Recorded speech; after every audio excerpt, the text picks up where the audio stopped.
Thanks for listening to Vengeance Trail, a wild Western action adventure. Click the subscribe button above so you don't miss a single saddle up and ride. Chapter 1. The air stank of powder and blood, a sour tang that clung to Ethan Cole's throat like a burr, acrid and metallic, a perfume of carnage that seemed to seep into the very pores of his weathered skin. He came to sprawled on his back, the churned earth of the battlefield cold against his spine, a desolate canvas painted in shades of mud, char, and crimson, trampled beyond recognition by boots, hooves, and the merciless weight of conflict. His buckskin shirt, once a pristine tan that spoke of frontier craftsmanship, was now stiff with gore, a patchwork of dried blood and grime that told silent stories of desperate struggle. None of the blood was his own, least as far as he could tell, though every fiber of his being ached with a profound, bone-deep exhaustion. A buzzard wheeled overhead, its obsidian wings cutting stark silhouettes against a sky gone the color of gunmetal, a leaden expanse that seemed to press down with the weight of unspoken sorrows. The great carrion bird circled with prehistoric patience, its keen eyes sizing him up for supper, calculating whether this prone figure was truly among the living or merely another cooling corpse waiting to be claimed by nature's ruthless scavengers. Ethan reckoned the bird was welcome to whatever scraps remained. He felt more specter than man in that moment. He rolled to his knees with deliberate grinding motion, feeling the ache in his bones like he'd been trampled by a herd of spooked mustangs, wild-eyed stallions, thundering across rocky plains, their hooves a percussion of unbridled fury.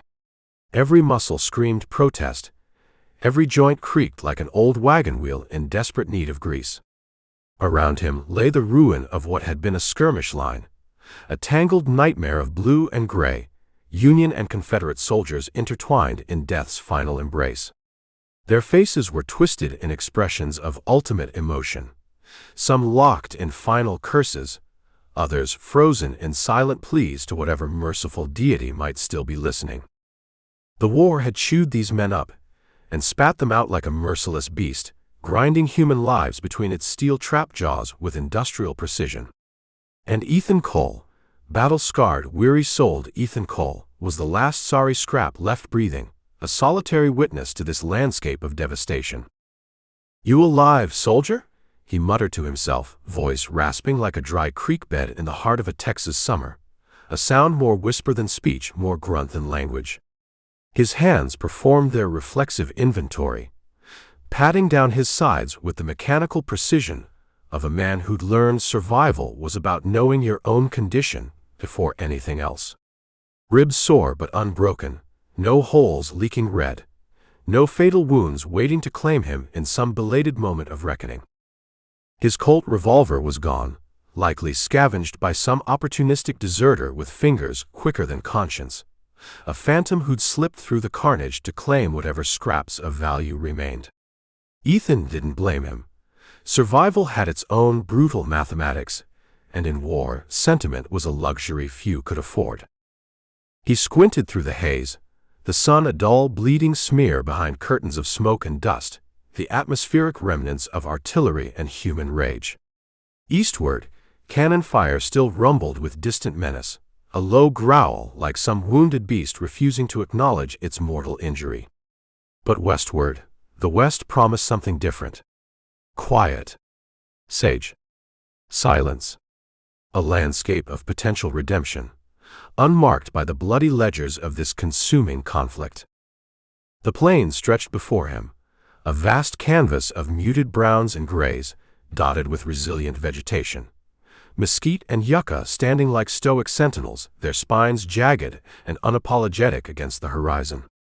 Their very existence spoke of endurance, of survival against harsh and unforgiving conditions. Ethan understood that language intimately now. He'd seen enough of men killing men to last 10 lifetimes, more than enough to haunt him clear to the grave, to populate his dreams with spectral armies marching through landscapes of perpetual twilight. The mechanics of human destruction had been laid bare before him, stripped of any romantic notions of glory or noble sacrifice. "Ain't no going back," he growled, The words a covenant with himself, wiping a crusted hand across a brow etched with lines that spoke of experiences far beyond his years. The gesture was a ritual of separation, marking the boundary between what was and what might yet be. A wind kicked up, gritty and mean as a cornered rattlesnake, tugging at his matted hair and carrying with it the dust of 100 fallen soldiers. It was a wind that seemed to whisper of forgotten promises and shattered dreams, a wind that held no comfort, only harsh truth. He scavenged what he could from the battlefield's remnants. Survival was about utility now, not sentiment. A dented canteen off a drummer boy, half full of stale water that would taste like salvation in the coming days. A Bowie knife wedged in a sergeant's belt, its blade nicked but still keen, capable of carving out whatever future awaited him. The rest was trash, torn haversacks bleeding scraps of personal history, busted cartridge boxes, a kepi cap fluttering like a wounded bird caught between earth and sky. Ethan turned his back on it all, feeling the weight of the dead pressing at his heels like an invisible army, their unspoken stories clinging to him with spectral persistence. He'd been a renegade soldier, a man who'd signed up with visions of glory and received nothing but an education in human brutality. Now he was something else entirely, something leaner, harder, carved down to raw sinew and survival instinct by the butchery he'd crawled out of. Westward he went, the sun sinking low and painting the flat landscape in streaks of rust and deepening shadow. His shadow stretched long beside him, a gaunt specter dogging his steps, a living reminder that survival was its own form of haunting. Every snap of a twig, every rustle of prairie grass had him tensing, hand reflexively twitching for a gun that wasn't there, muscle memory refusing to forget the language of constant vigilance. The carnage clung to him like a second skin, visions of bayonets flashing silver bright, of horses screaming their terminal anguish as they fell, their last breaths mingling with gunsmoke and human desperation.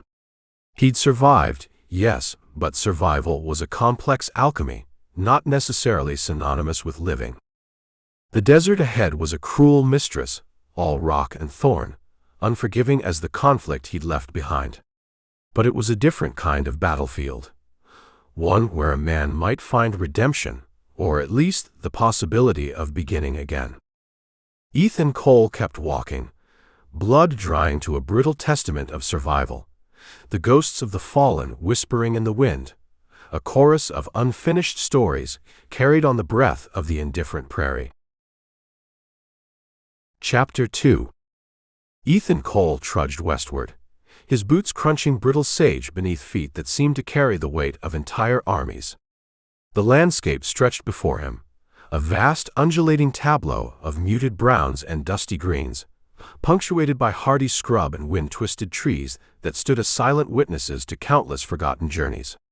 The sun hung low, a dying ember bleeding crimson and deep orange across the flats, its final light casting long shadows that seemed to reach out like grasping fingers across the unforgiving terrain. 3 days had passed since he'd crawled away from the battlefield, each moment a testament to survival that felt more like punishment than salvation. His canteen hung at his side, light as a dead man's promise, a hollow vessel that mocked his growing desperation. Water was life out here, and life was becoming a razor-thin proposition with each passing hour. Hunger gnawed at his gut, sharp as a coyote's teeth, a persistent predator more relentless than any human enemy he'd faced in the war's bloody theaters. It was then, as twilight began to paint the world in deepening shades of purple and indigo, that he caught the flicker of a campfire through a stand of twisted juniper. Not just any fire, this was a human flame, deliberate and alive, promising warmth and possibility. Voices carried on the dusk wind, rough, laughing voices that spoke of men who lived beyond the boundaries of law and mercy, the kind of men who'd slit a throat for a nickel and laugh about it before the blood cooled. Ethan Cole was no stranger to such men. The war had taught him that humanity wore many masks, and some were far more monstrous than others. He crept closer, the Bowie knife, his sole remaining weapon, held with the practiced grip of a man who understood that hesitation meant death. Each step was calculated, each breath controlled, the skills of a soldier now repurposed for survival. "Who's skulking out there?" One voice barked, a challenge wrapped in threat carried on the evening air. It belonged to a burly man, a human mountain with a beard like tangled wire, who hefted a Winchester rifle with the casual ease of someone who'd made violence his native tongue. His eyes squinted into the gathering darkness, searching for the source of the disturbance. Ethan stepped into the firelight, hands raised in a gesture of peaceful surrender, though peace was a concept he'd learned to view with profound skepticism. "Ain't looking to die tonight," he said, his voice gravelly from disuse, sounding more like the scrape of a blade against stone than human speech. "Just a fella needin' a fire and a bite." The bearded man, Hank, as he would later learn, grinned, revealing teeth yellow as old ivory, sharp and predatory. It was a smile that promised nothing good, a smile that spoke of a lifetime spent on the razor's edge between survival and savagery. "Well, damn me if you ain't a sorry sight," he chuckled, taking in Ethan's blood-crusted appearance. "Covered in blood like a hog butcher. What's your name, stranger?" Ethan Cole. "Was a soldier. Ain't one now." The words hung in the air, a simple declaration that contained volumes of unspoken history. A lean figure by the fire stood, spurs jingling against the ground, a sound as sharp and metallic as a knife being drawn. His hat brim shadowed eyes that were cold as a rattlesnake's gaze, calculating and dangerous. "Jed Carter," he drawled, voice smooth as polished leather but edged with an undercurrent of menace that suggested imminent violence was always a possibility. "This here's my outfit. You got coin or goods to trade for supper?" Ethan shook his head, a simple gesture that contained his entire recent history of loss. "Lost my kit in a fight. Got a knife and a thirst, that's all." Jed tipped his head, sizing Ethan up with the same clinical detachment a cattle buyer might use when appraising livestock at auction. Something dangerous flickered in those eyes, a calculation that went beyond mere hospitality. "Reckon we can spare some beans and a pull off the jug," he said finally. "Sit, Cole. You look half a corpse." What followed was a meal that spoke more to survival than sustenance. They passed him a tin plate of greasy pinto beans, more grease than bean, and a dented flask of rot-gut whiskey that burned like coal oil, promising both temporary relief and potential poison. Ethan ate quickly, mechanically, the heat of the fire easing the deep, persistent ache in his bones that seemed to have taken up permanent residence since the war. The gang's conversation flowed around him, boastful tales of stagecoaches gutted, payrolls lifted, a posse left bleeding in some nameless canyon. Violence was their currency, lawlessness their religion. And through it all, Jed watched, quiet, calculating, like a vulture circling carrion, waiting for the precise moment to strike. "Where you headed, Cole?"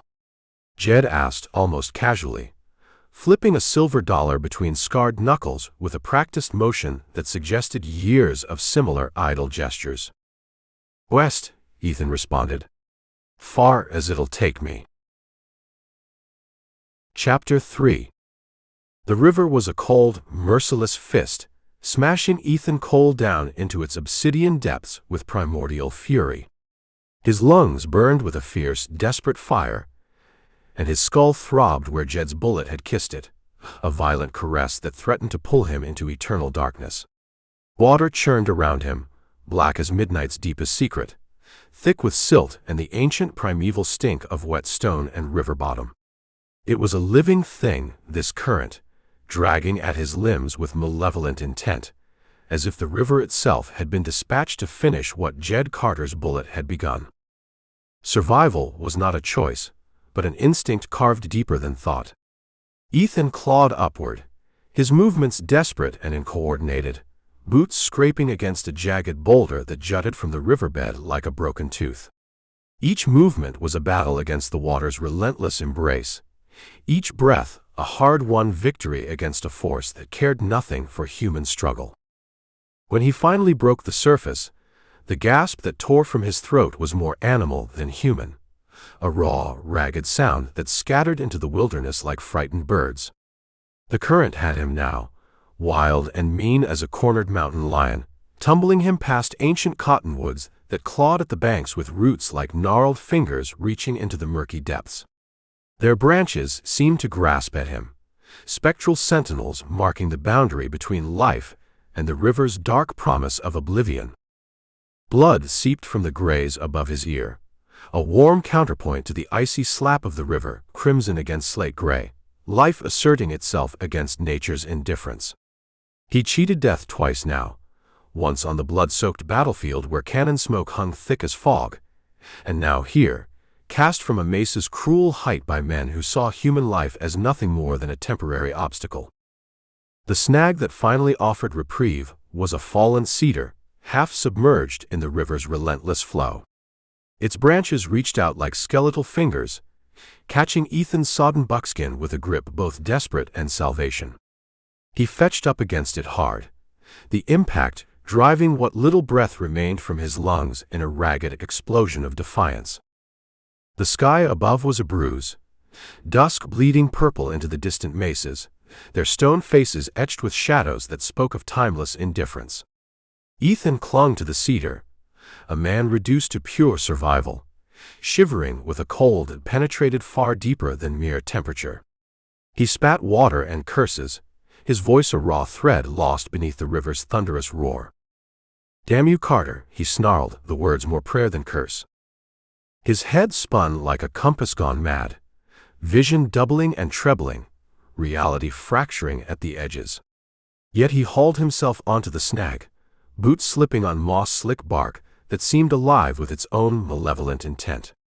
The shore whispered promises, gravel and sage carried on a wind that tasted of dust and distant horizons, but his strength was leaching away, cold, sinking into his marrow like a persistent, fatal illness. A shadow moved on the bank, silent as a ghost, more suggestion than substance. Ethan tensed, muscle memory reaching for the Bowie knife stolen by Jed's murderous companions. His hand found only empty air, a phantom limb searching for a weapon that no longer existed. The figure loomed, broad-shouldered and solid as a mountain, a living silhouette against the fading light. A blanket fluttered around them like a war banner, speaking of cultures and conflicts far older than the momentary struggle of one exhausted man. No words were spoken, just the glint of eyes that held stories older than the land itself, and the soft creak of leather as the figure knelt. A braided rope slapped the water near Ethan's hand, an offering, a lifeline, a bridge between certain death and potential survival. He grabbed it without hesitation, too spent to question the providence that had delivered this moment of rescue. The pull was steady, strong, dragging him through shallows that seemed to reluctantly release their grip, until he sprawled upon the pebbled bank. Each cough expelled river muck, each breath was a declaration of continued existence. "Obliged," Ethan rasped, the words a bridge between gratitude and the hard pragmatism of survival. Chapter 4. Ethan Cole limped westward, the river's chill still clinging to his bones with the tenacity of a burr lodged deep under a weathered saddle. The landscape stretched before him, a vast undulating canvas of muted browns and dusty greens, punctuated by resilient scrub and wind-twisted vegetation that stood as silent witnesses to countless forgotten journeys. The Lakota warrior's poultice clung to his scalp, a primitive medicine of mud and sage, creating a crusty landscape that dulled the persistent throb where Jed Carter's bullet had grazed him, a wound that was both physical and spiritual. His buckskin shirt hung damp and heavy, chafing against shoulders that had carried the weight of entire armies, of battles that would haunt him long after the smoke had cleared. The boots, a miracle of survival, still clinging to his feet by nothing more than dumb luck and raw determination, squished with each laborious step across the sage-dotted flats. Each footfall was a defiance, a declaration that he would not be defeated by land, by men, or by the cruel twists of fate that had brought him to this moment. The sun climbed slow across the sky, a sullen eye glaring through clouds that stretched thin as old canvas over the distant mesas. Those clouds spoke of promise and threat in equal measure, weather that could bring life-giving rain or instantaneous destruction. Ethan had lost everything: guns that had been his lifeline, the Bowie knife that had been his sole companion, even the canteen that might have meant the difference between survival and oblivion. Yet Thothika's gift of dried meat sat heavy in his gut, a reminder that survival often came from unexpected quarters. West remained his only compass, not just a direction but a promise. San Francisco flickered in his mind like a half-remembered dream, a mirage of possibility. Gold dust, salt air, the potential to wash away the blood that seemed etched into his very soul, these were more than simple hopes. They were salvation, a potential redemption that pulled him forward with a force more powerful than any physical momentum. Days bled into nights with a ruthless consistency that spoke to the unforgiving nature of the frontier. The land transformed around him, growing increasingly harsh, red rock formations jutting like broken teeth, alkali dust that stung his eyes and coated his throat with a fine choking film. Yucca spines reached out like predatory fingers, snagging his tattered breeches, each plant a silent sentinel marking his difficult passage. Survival became a moment-to-moment negotiation. He sucked moisture from barrel cactus when opportunity presented itself, the pulp bitter as gall, each mouthful a hard-won victory against the land's determination to break him. Nights were spent in shallow draws, where wind moaned through stunted junipers like lost souls lamenting their forgotten stories.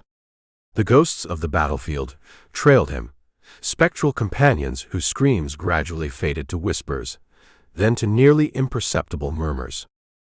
But Ethan Cole kept his jaw set with a determination that would have impressed the most hardened frontier survivors. "Ain't dyin' out here," he muttered, the words a prayer and a promise, kicking a pebble that skittered into the scrub like a frightened lizard. Not for Carter, not for nobody. Chapter 5. Red Creek squatted in a hollow of cracked earth, a scatter of clapboard shacks and sagging tents baking under a sun that glared like a hangman's eye. The earth itself seemed to groan under the weight of the heat. Its surface split into jagged fissures that snaked through the barren ground like the veins of some ancient, desiccated beast. The air shimmered with a mirage-like haze, distorting the outlines of the town's ramshackle structures, making them appear as though they were melting into the earth. Ethan Cole trudged in from the south, dust coating his boots, the tang of alkali and horse sweat thick in the air. His shadow stretched long and lean behind him, a silent companion in this desolate place. The dust clung to him like a second skin, gritty and unyielding, as if the land itself sought to claim him. 2 days of hard walking had left him leaner, hungrier, the Lakota's jerky long gone, and his head still aching where Jed's bullet had grazed it. The wound throbbed dully, a constant reminder of the violence that seemed to follow him like a shadow. The town buzzed with purpose, oxen lowing, hammers clanging on wagon rims, voices barking over the clink of bottles in a saloon that leaned crooked against the wind. The saloon, a rickety structure of weathered wood, seemed to defy gravity, its walls bowed, and its roof sagging as if it might collapse at any moment. Yet it stood, stubborn and unyielding, much like the men who frequented it.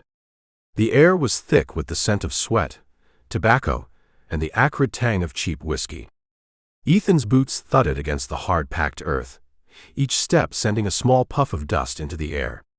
He'd come for Hargrove, the wagon master, and the promise of a job that'd carry him west. The thought of California, with its golden hills and endless possibilities, was a beacon in the distance, a promise of something better than the life he'd left behind. A sign, Hargrove's Outfitters, swung over a storefront, its paint peeling like sunburned skin. The letters, once bold and proud, were now faded and cracked, a testament to the harshness of the elements. Ethan pushed through the batwing doors, boots thudding on warped planks. The interior was dim, the air heavy with the scent of leather, gun oil, and the faint mustiness of old wood. A broad man with a salt and pepper mustache hunched over a ledger, his vest straining at the buttons. His fingers moved with a practiced ease, jotting down numbers and notes with a precision that spoke of years of experience. "Thomas Hargrove?" Ethan asked, voice scraping like a dull blade. The man looked up, eyes narrowing under a sweat-stained hat. His gaze was sharp, assessing, as if he could see straight through to the core of a man's soul. "That's me." "You don't look like a settler, mister. What's your business?" "Ethan Cole," he said, planting his hands on his hips. His voice was steady, but there was an edge to it, a hardness that spoke of a life lived on the edge of danger. "Heard you're heading to San Francisco. Need a gun hand?"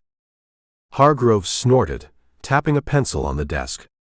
The sound was sharp, a staccato rhythm that echoed in the quiet room.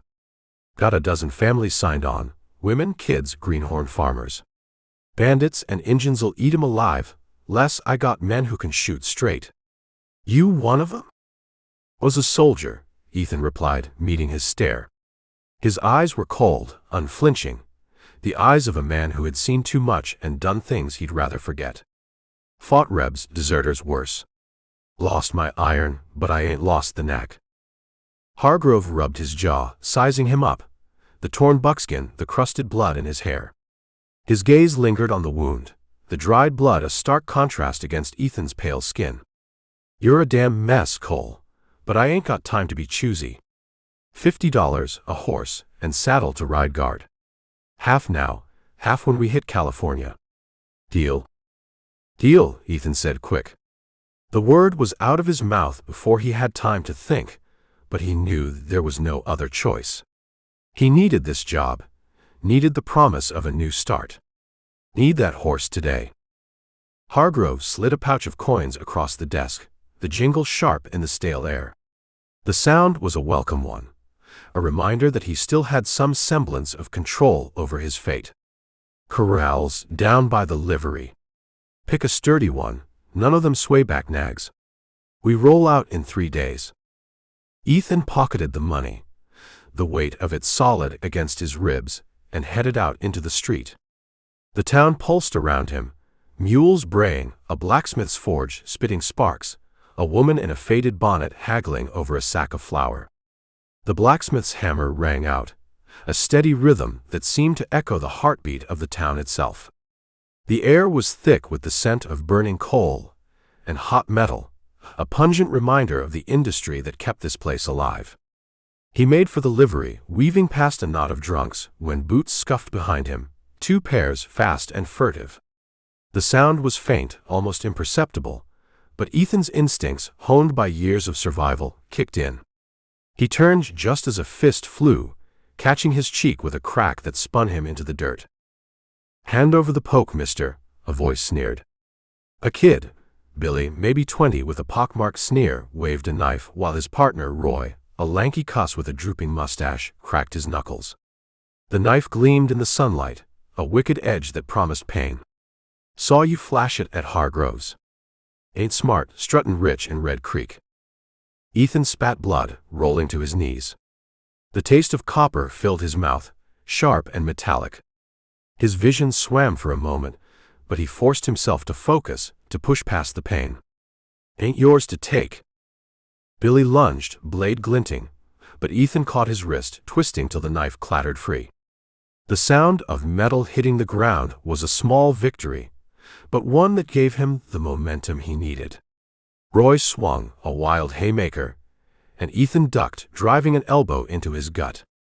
The kid wheezed, dropping, but Billy snatched the pouch from Ethan's belt and bolted, Roy staggering after. Ethan hit the ground hard, breath ragged, watching them vanish into the crowd. Blood trickled down his chin, the town's din swallowing his curse. Red Creek had welcomed him all right, with a fist and a thief's grin. The weight of the coins was gone, but the weight of his resolve remained, heavier and more determined than ever. Chapter 6. Ethan Cole staggered up from the Red Creek dust, blood dripping from his split lip, the sting of Billy and Roy's ambush burning hotter than the noonday sun glaring off the saloon's tin roof. The pouch of Hargrove's coins was gone, and with it his shot at a horse and saddle, his ticket west. He wiped his mouth with a torn sleeve, tasting copper and rage, and fixed his eyes on the saloon across the street. The batwings swung lazy in the breeze, spilling laughter and the sour reek of whiskey into the haze. That's where they'd gone, those thieving rats. He'd seen Billy's pockmarked grin duck through the crowd toward the glow of lanterns and sin. The saloon loomed like a beast, its weathered wood groaning under the weight of years and the sins of men who had passed through its doors. The sign above creaked on rusted hinges, its faded letters barely legible, the rusty spur. The building seemed to sag under the weight of its own history, its windows clouded with grime, the glass cracked and patched with scraps of cloth.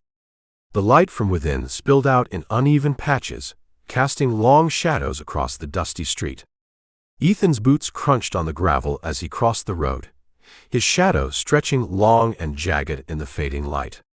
The air was thick with the scent of tobacco, spilled whiskey, and the faint tang of blood, always blood in a place like this. He shoved through the doors, boots thumping on sticky planks, the din hitting him like a wall. Piano jangling, voices slurring, a woman's cackle cutting through the smoke.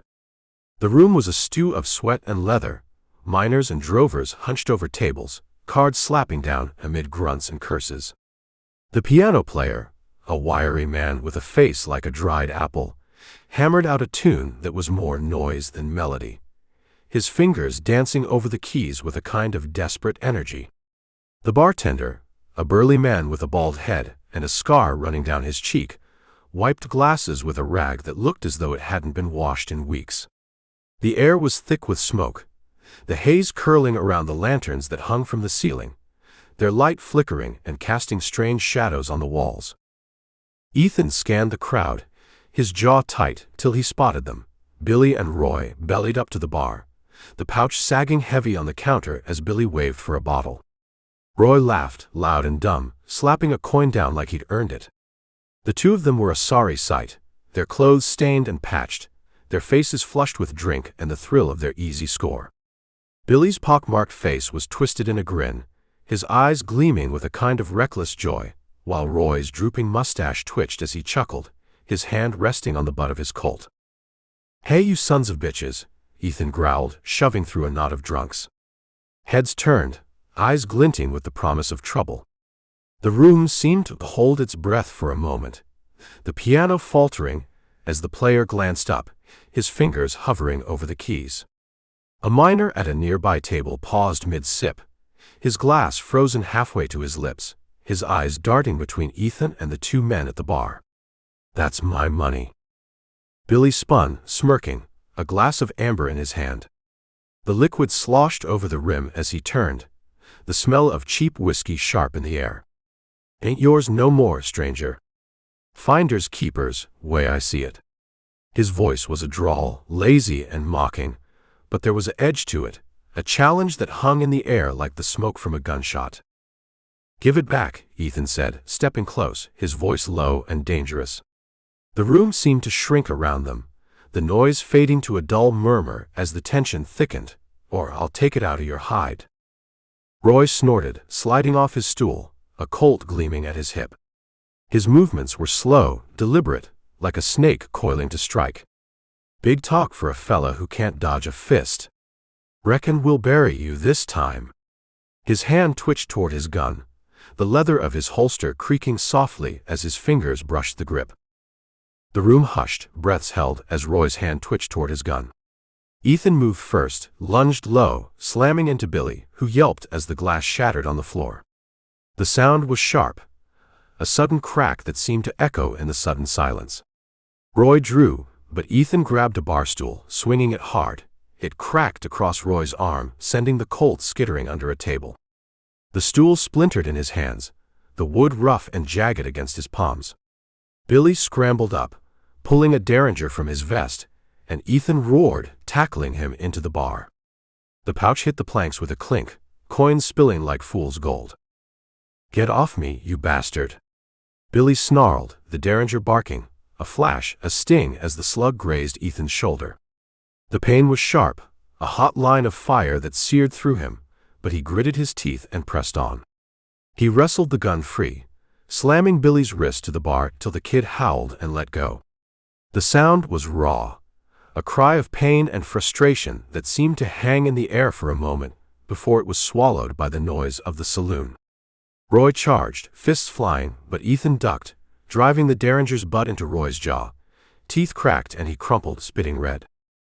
Ethan spun on Billy, pinning him with a knee, the little pistol pressed to his throat.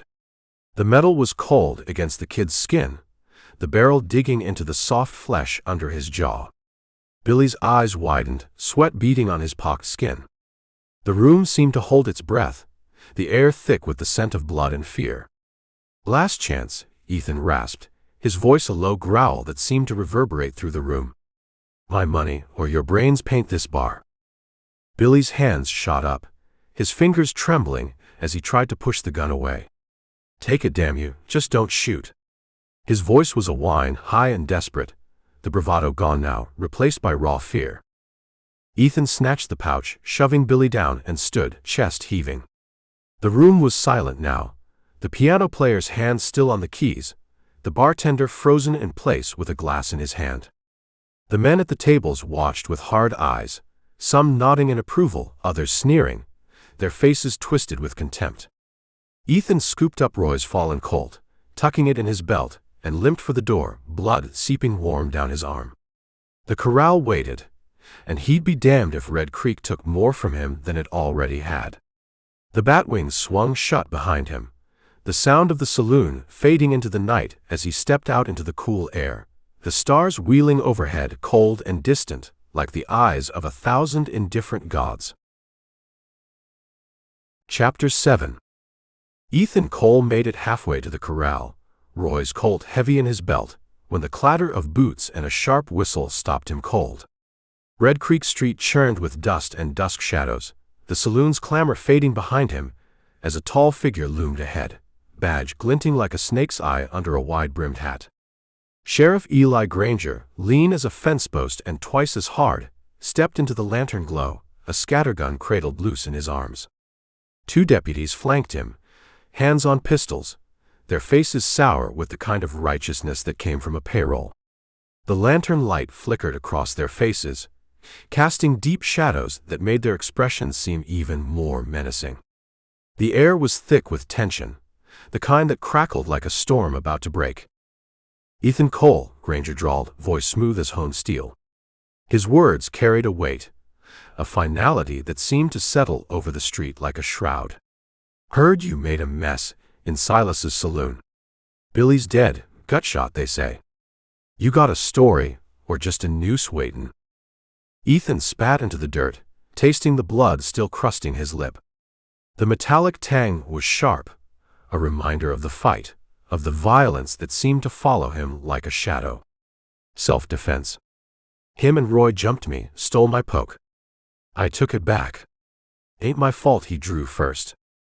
His voice was steady, but there was an edge to it, a hardness that spoke of a man who had seen too much and done things he'd rather forget. Granger's eyes flickered, cold and calculating. The lantern light caught in them, making them gleam like chips of ice. "Boy's kin, don't see it that way. Silas Granger owns that saloon and half this dung heap wants your head.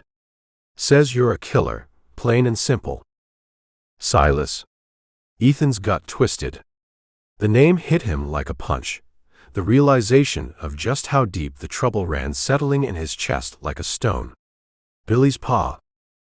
"Yep," Granger said, smirking faint. The expression was cold, devoid of any real humor. "My brother, too. Family business, you might say. Now, drop that iron and come quiet, or we do this the bloody way." Ethan's hand hovered near the Colt, but the deputy's fingers tightened on their grips. 3 against 1, and a scattergun to boot, he'd be dead before the hammer fell. The weight of the gun in his belt was a comfort, but he knew it was no match for the firepower arrayed against him.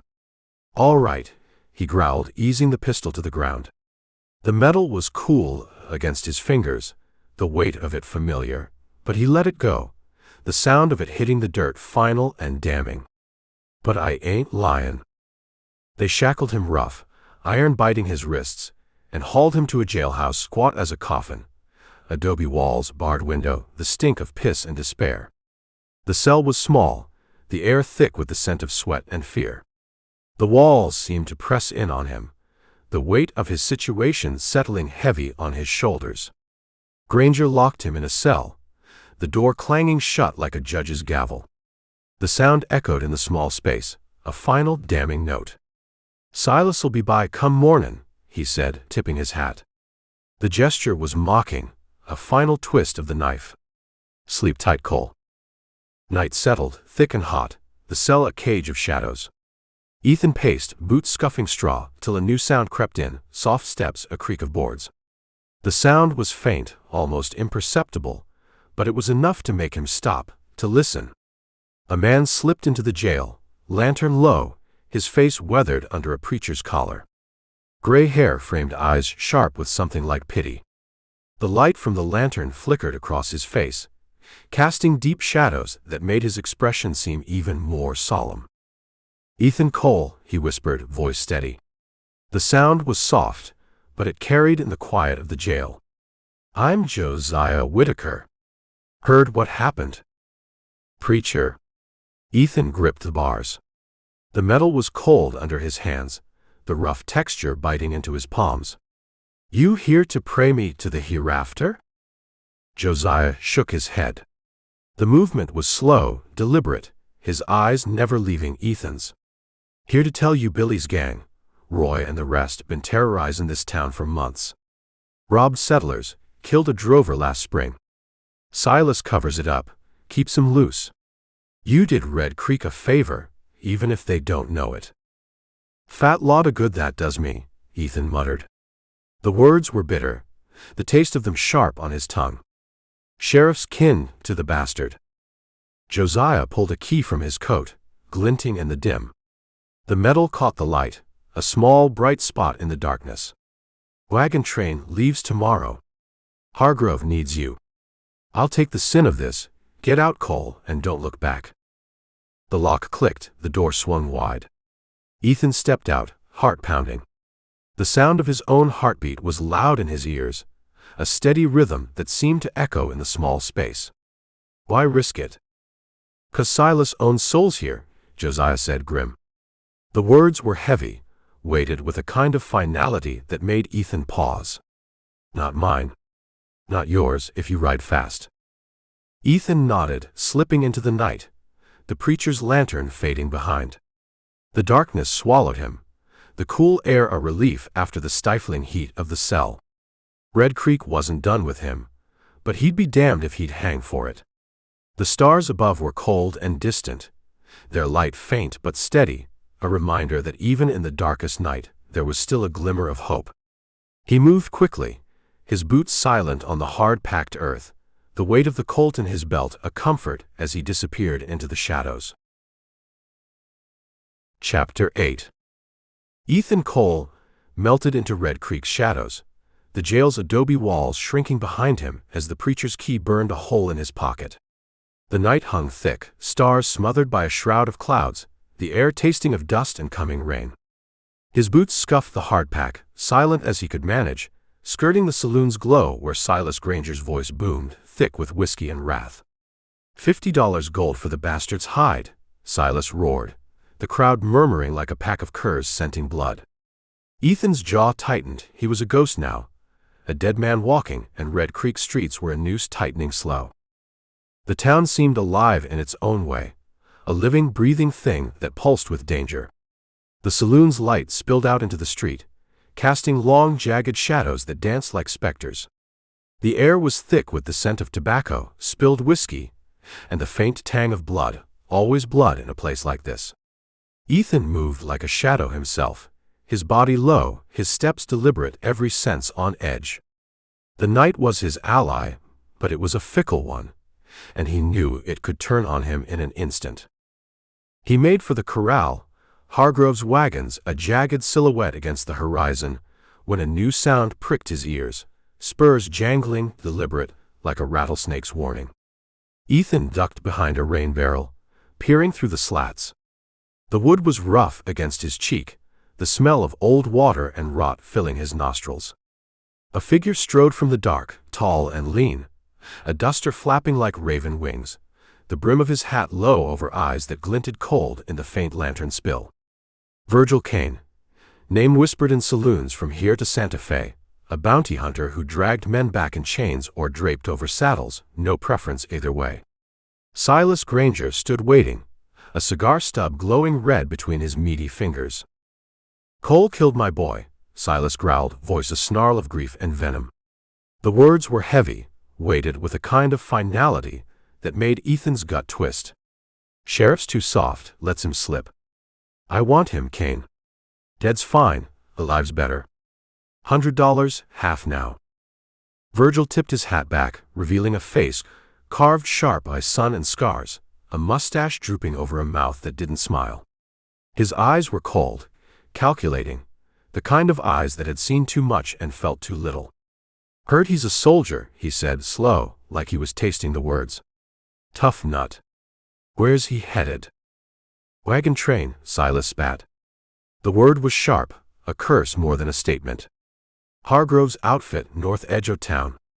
Leavin' at dawn. You catch him 'fore he rides, or trail him to hell, I don't care."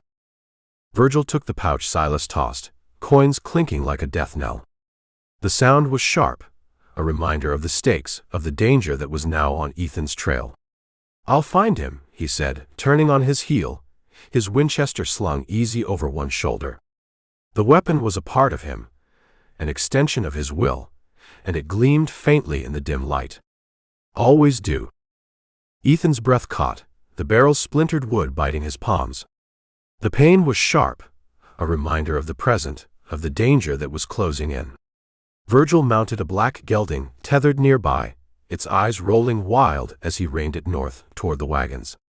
The horse was a fine animal, strong and fast, the kind of mount that could run a man down without breaking a sweat. Ethan waited till the hoofbeats faded, then slipped from his hide, heart hammering. The corral was close, horses stamped and snorted, their breath fogging in the chill, but so was Kane, a shadow on his trail sharper than any Apache's arrow. He crept to the livery, picking a bay mare with a scarred flank, sturdy enough to run. No saddle, just a rope bridle snatched from a peg, but it'd do. The mare's eyes were wide, her nostrils flaring as she caught his scent, but she didn't shy away. Ethan whispered to her, his voice low and steady, calming her as he swung up onto her back. The mare snorted at his weight, but she stood firm, her muscles tense and ready.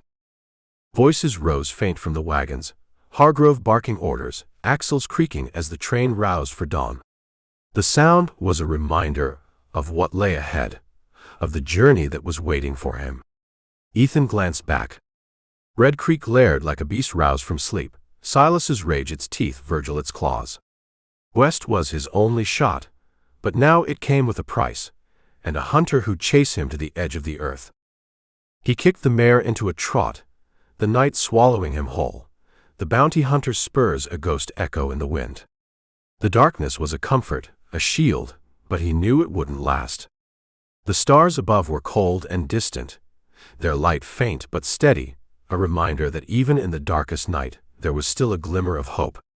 He moved quickly, his boots silent on the hard-packed earth, the weight of the Colt in his belt a comfort as he disappeared into the shadows. The mare's hooves beat a steady rhythm, a drumbeat that matched the pounding of his heart, as he rode into the unknown, the bounty hunter's shadow trailing behind him like a specter. Chapter 9. Ethan Cole rode north from Red Creek, the bay mare's hooves kicking dust into the pre-dawn gray, the wagon train's lanterns bobbing like fireflies ahead. The horizon was a smudge of charcoal and ash, the faintest hint of light bleeding through the clouds as the world held its breath, waiting for the sun to rise. The mare's breath came in short, visible puffs, her ears twitching at the distant sounds of the waking camp. Ethan's hands were steady on the reins, but his mind raced. The image of Virgil Kane's cold, calculating eyes burned into his thoughts like a brand. The bounty hunter was out there, somewhere in the vast expanse of the plains, and Ethan knew it was only a matter of time before their paths crossed. Hargrove's outfit sprawled across a shallow draw, 10 wagons, canvas taut over hoops, oxen lowing restless as teamsters cussed and cracked whips. The wagons were a patchwork of weathered wood and faded paint, their wheels creaking under the weight of dreams and desperation. The oxen, massive and slow-moving, snorted and stamped their hooves, their breath fogging in the chill morning air. The teamsters, rough men with faces carved by wind and sun, moved with a practiced efficiency, their voices sharp and guttural as they urged the beasts forward. The air stank of manure and sweat, the promise of westbound dreams soured by the creak of untested wheels. It was a symphony of chaos, a cacophony of sounds and smells that spoke of the hard journey ahead. Ethan reined up near the lead wagon, a hulking rig with Hargrove's blocky frame barking orders at a kid wrestling a yoke. The wagon was a behemoth, its canvas cover stretched tight over wooden hoops, the sides scarred and splintered from countless miles. Hargrove stood like a bear, his broad shoulders hunched, his voice a deep rumble that carried over the din. The kid, no more than 16, struggled with the heavy yoke, his face red with effort, as he tried to secure it to the oxen. Hargrove's eyes flicked to Ethan, sharp and assessing, as he approached. "You call." Hargrove growled, squinting through the haze, his mustache bristling. His voice was like gravel, rough and unyielding, the kind of voice that brooked no argument. "Thought you'd skipped after that saloon ruckus." "Had a spell in jail," Ethan said, sliding off the mare. His boots hit the ground with a soft thud, the dust puffing up around his ankles. "Preacher sprung me. Still ridin' with you, if you'll have me." Hargrove spat into the dirt, eyeing the Colt at Ethan's hip. Roy's gun claimed fair. The pistol was a weight at his side, a reminder of the violence that had brought him here. "Silas Granger's hollerin' for your blood. Sheriff's kin, so I reckon trouble's trailin' you. Can you shoot or just brawl?" "Both," Ethan replied, voice steady. His eyes met Hargrove's, unflinching, the kind of look that spoke of a man who had faced death and lived to tell the tale. "Fought worse'n saloon toughs. You're payin' me to keep this train rollin', I'll do it." Hargrove grunted, tossing him a sack of jerked beef. The sack was rough in Ethan's hands, the smell of cured meat sharp and salty. "Mount up, then. Flank right, watch the ridges. Bandits smell greenhorns like buzzards smell rot." Ethan swung back onto the mare, the camp stirring as families roused, kids wailing, a woman in a faded bonnet shushing him sharp. The camp was a hive of activity, the sounds of life spilling out into the morning air. A child's cry pierced the stillness, sharp and sudden, followed by the soothing murmur of a mother's voice. The smell of coffee and bacon wafted through the air, mingling with the sharper scents of leather and sweat. He trotted past the wagons, eyes catching on a slim figure by a cook fire, pouring coffee from a dented pot. The fire crackled and popped, the flames casting a warm glow on her face. She was young, maybe 30, her hair a dark braid under a shawl, her face worn but fierce. Her hands moved with a practiced ease, pouring the coffee with a steady hand, her eyes scanning the camp with a quiet intensity. A boy clung to her skirts, 6 or 7, his eyes big as a colt's, staring at Ethan's blood-crusted buckskin. The boy's face was pale, his eyes wide with a mixture of fear and curiosity as he watched Ethan approach. "Ma'am," Ethan said, tipping his head. His voice was soft, respectful, the kind of tone that put people at ease. "Name's Cole. Ridin' guard." She straightened, handing the boy a biscuit. Her movements were deliberate, her eyes never leaving Ethan's. "Clara Dawson," she said, voice clear but guarded. "This here's Samuel. You look like you've seen hell, Mr. Cole." "Walked out o' it," he said, meeting her gaze. His eyes were steady, the kind of look that spoke of a man who had faced the worst and come out the other side. "You headed to San Francisco?" "Widow's gotta start somewhere," Clara replied, brushing flour off her hands. Her voice was calm, but there was a hardness to it, the kind of tone that spoke of a woman who had endured more than her share of hardship. "Samuel's pa died in a mine collapse back east. Reckoned West might be kinder." "Ain't been yet," Ethan said, glancing at the boy.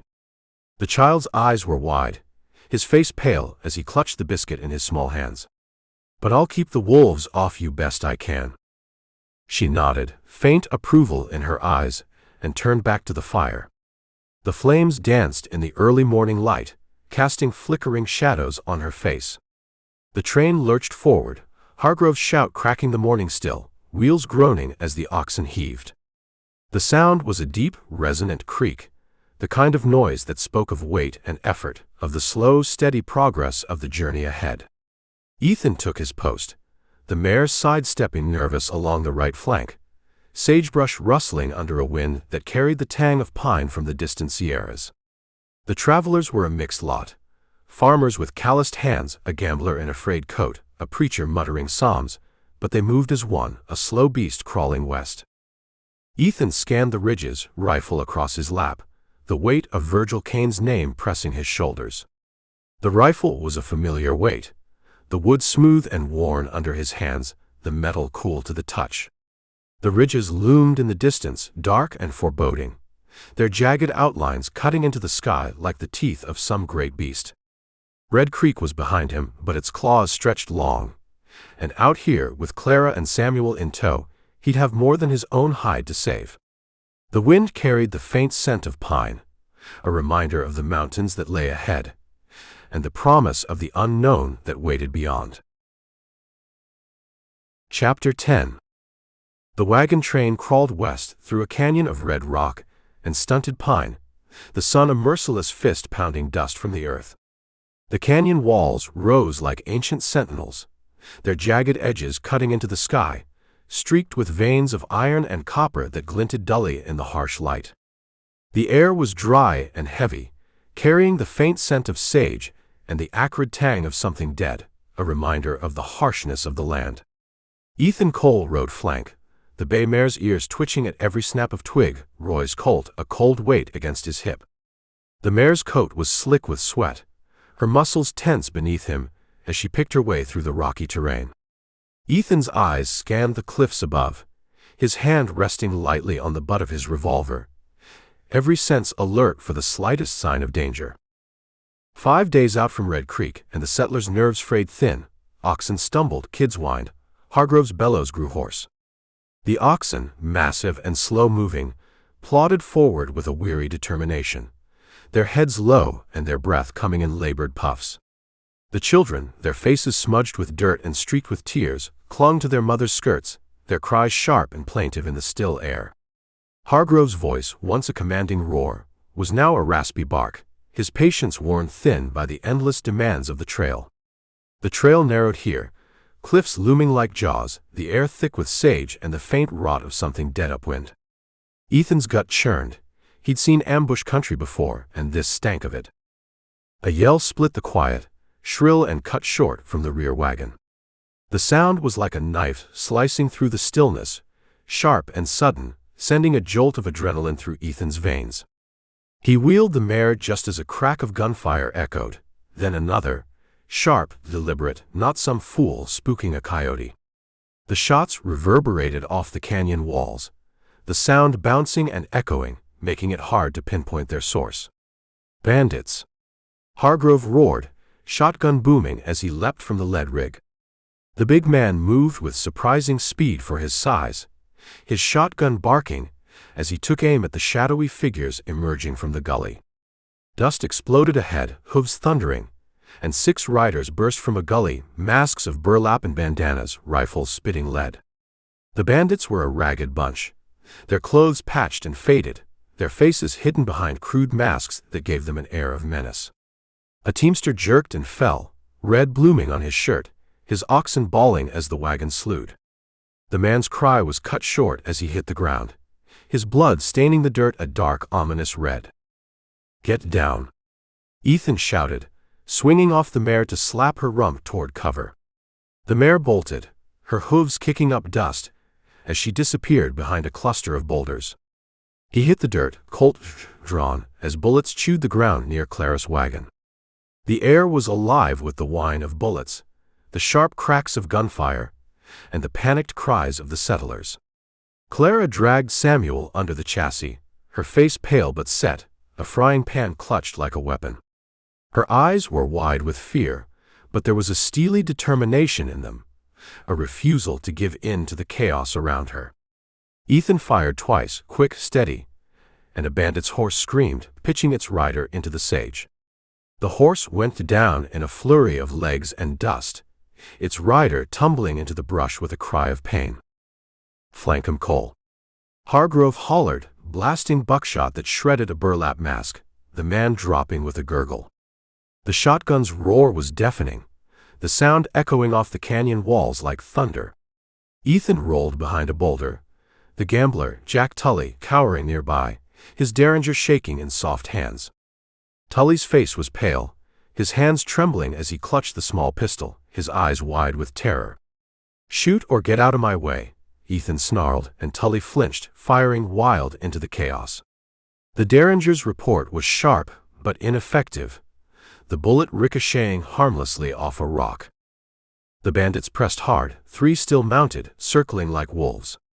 Their movements were deliberate, their eyes gleaming with a predatory intensity as they closed in on the wagons.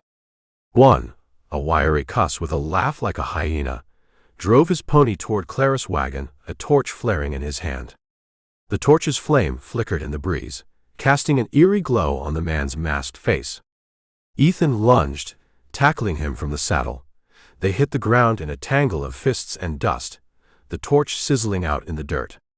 The impact knocked the breath from Ethan's lungs, but he rolled with the momentum, his fists driving into the bandit's ribs. The bandit's knife flashed, nicking Ethan's arm, but he slammed the Colt's barrel into the man's temple, bone cracking wet. The rider went limp, blood pooling black under the noon sun. Hargrove's shotgun roared again, dropping another, and the last two bandits broke, spurring their mounts back into the gully, hoofbeats fading fast. The sound of their retreat was a welcome relief, the tension in the air easing as the immediate threat passed. Ethan staggered up, chest heaving, wiping gore from his knuckles.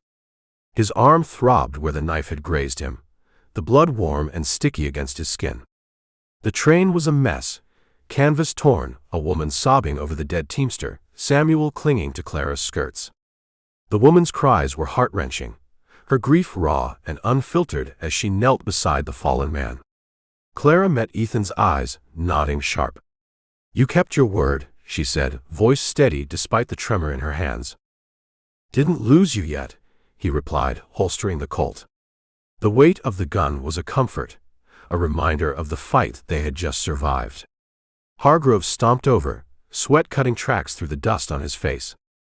His expression was grim, his eyes hard as he surveyed the damage. "They'll be back," he growled. "Scouts for a bigger outfit, I'd wager. You fight like a soldier, Cole. Reckon we need that." Ethan spat, tasting powder and iron. The metallic tang was sharp on his tongue, a reminder of the violence that had just unfolded. "Reckon you do." The canyon stretched ahead, its shadows lengthening, and he knew the wolves weren't done howling. The settlers watched him now, fear mixing with something harder, trust maybe. He'd earned it in blood, and he'd keep earning it come hell or high water. The journey was far from over, and the road ahead was fraught with danger, but Ethan Cole was a man who knew how to survive. And he would, no matter what the trail threw at him. Chapter 11. The wagon train limped west from the canyon ambush, wheels creaking over ruts stained red with the teamster's blood. The sun rose slowly, casting long shadows across the plateau, its light pale and tentative as it crept over the horizon. The air was crisp, carrying the faint scent of sage and the earthy tang of dried grass. Ethan Cole rode point, the bay mare's breath fogging in the cool dawn, her ears pricked at the whisper of wind through the sage. The mare's coat gleamed faintly in the early light, her muscles rippling beneath the saddle as she moved with a steady, deliberate gait.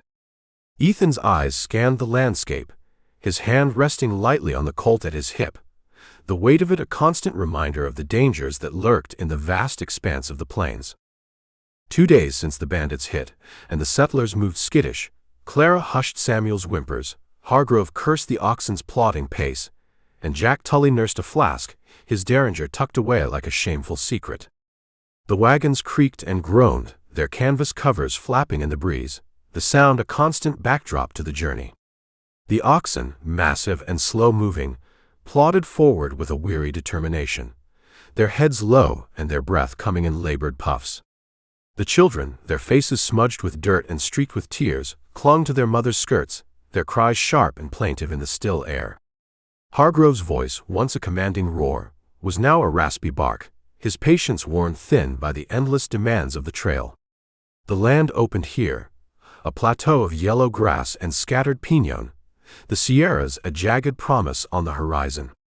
Ethan's eyes roamed the ridges, the colt at his hip a steady weight, Virgil Kane's shadow and the bandits' retreat gnawing at his nerves.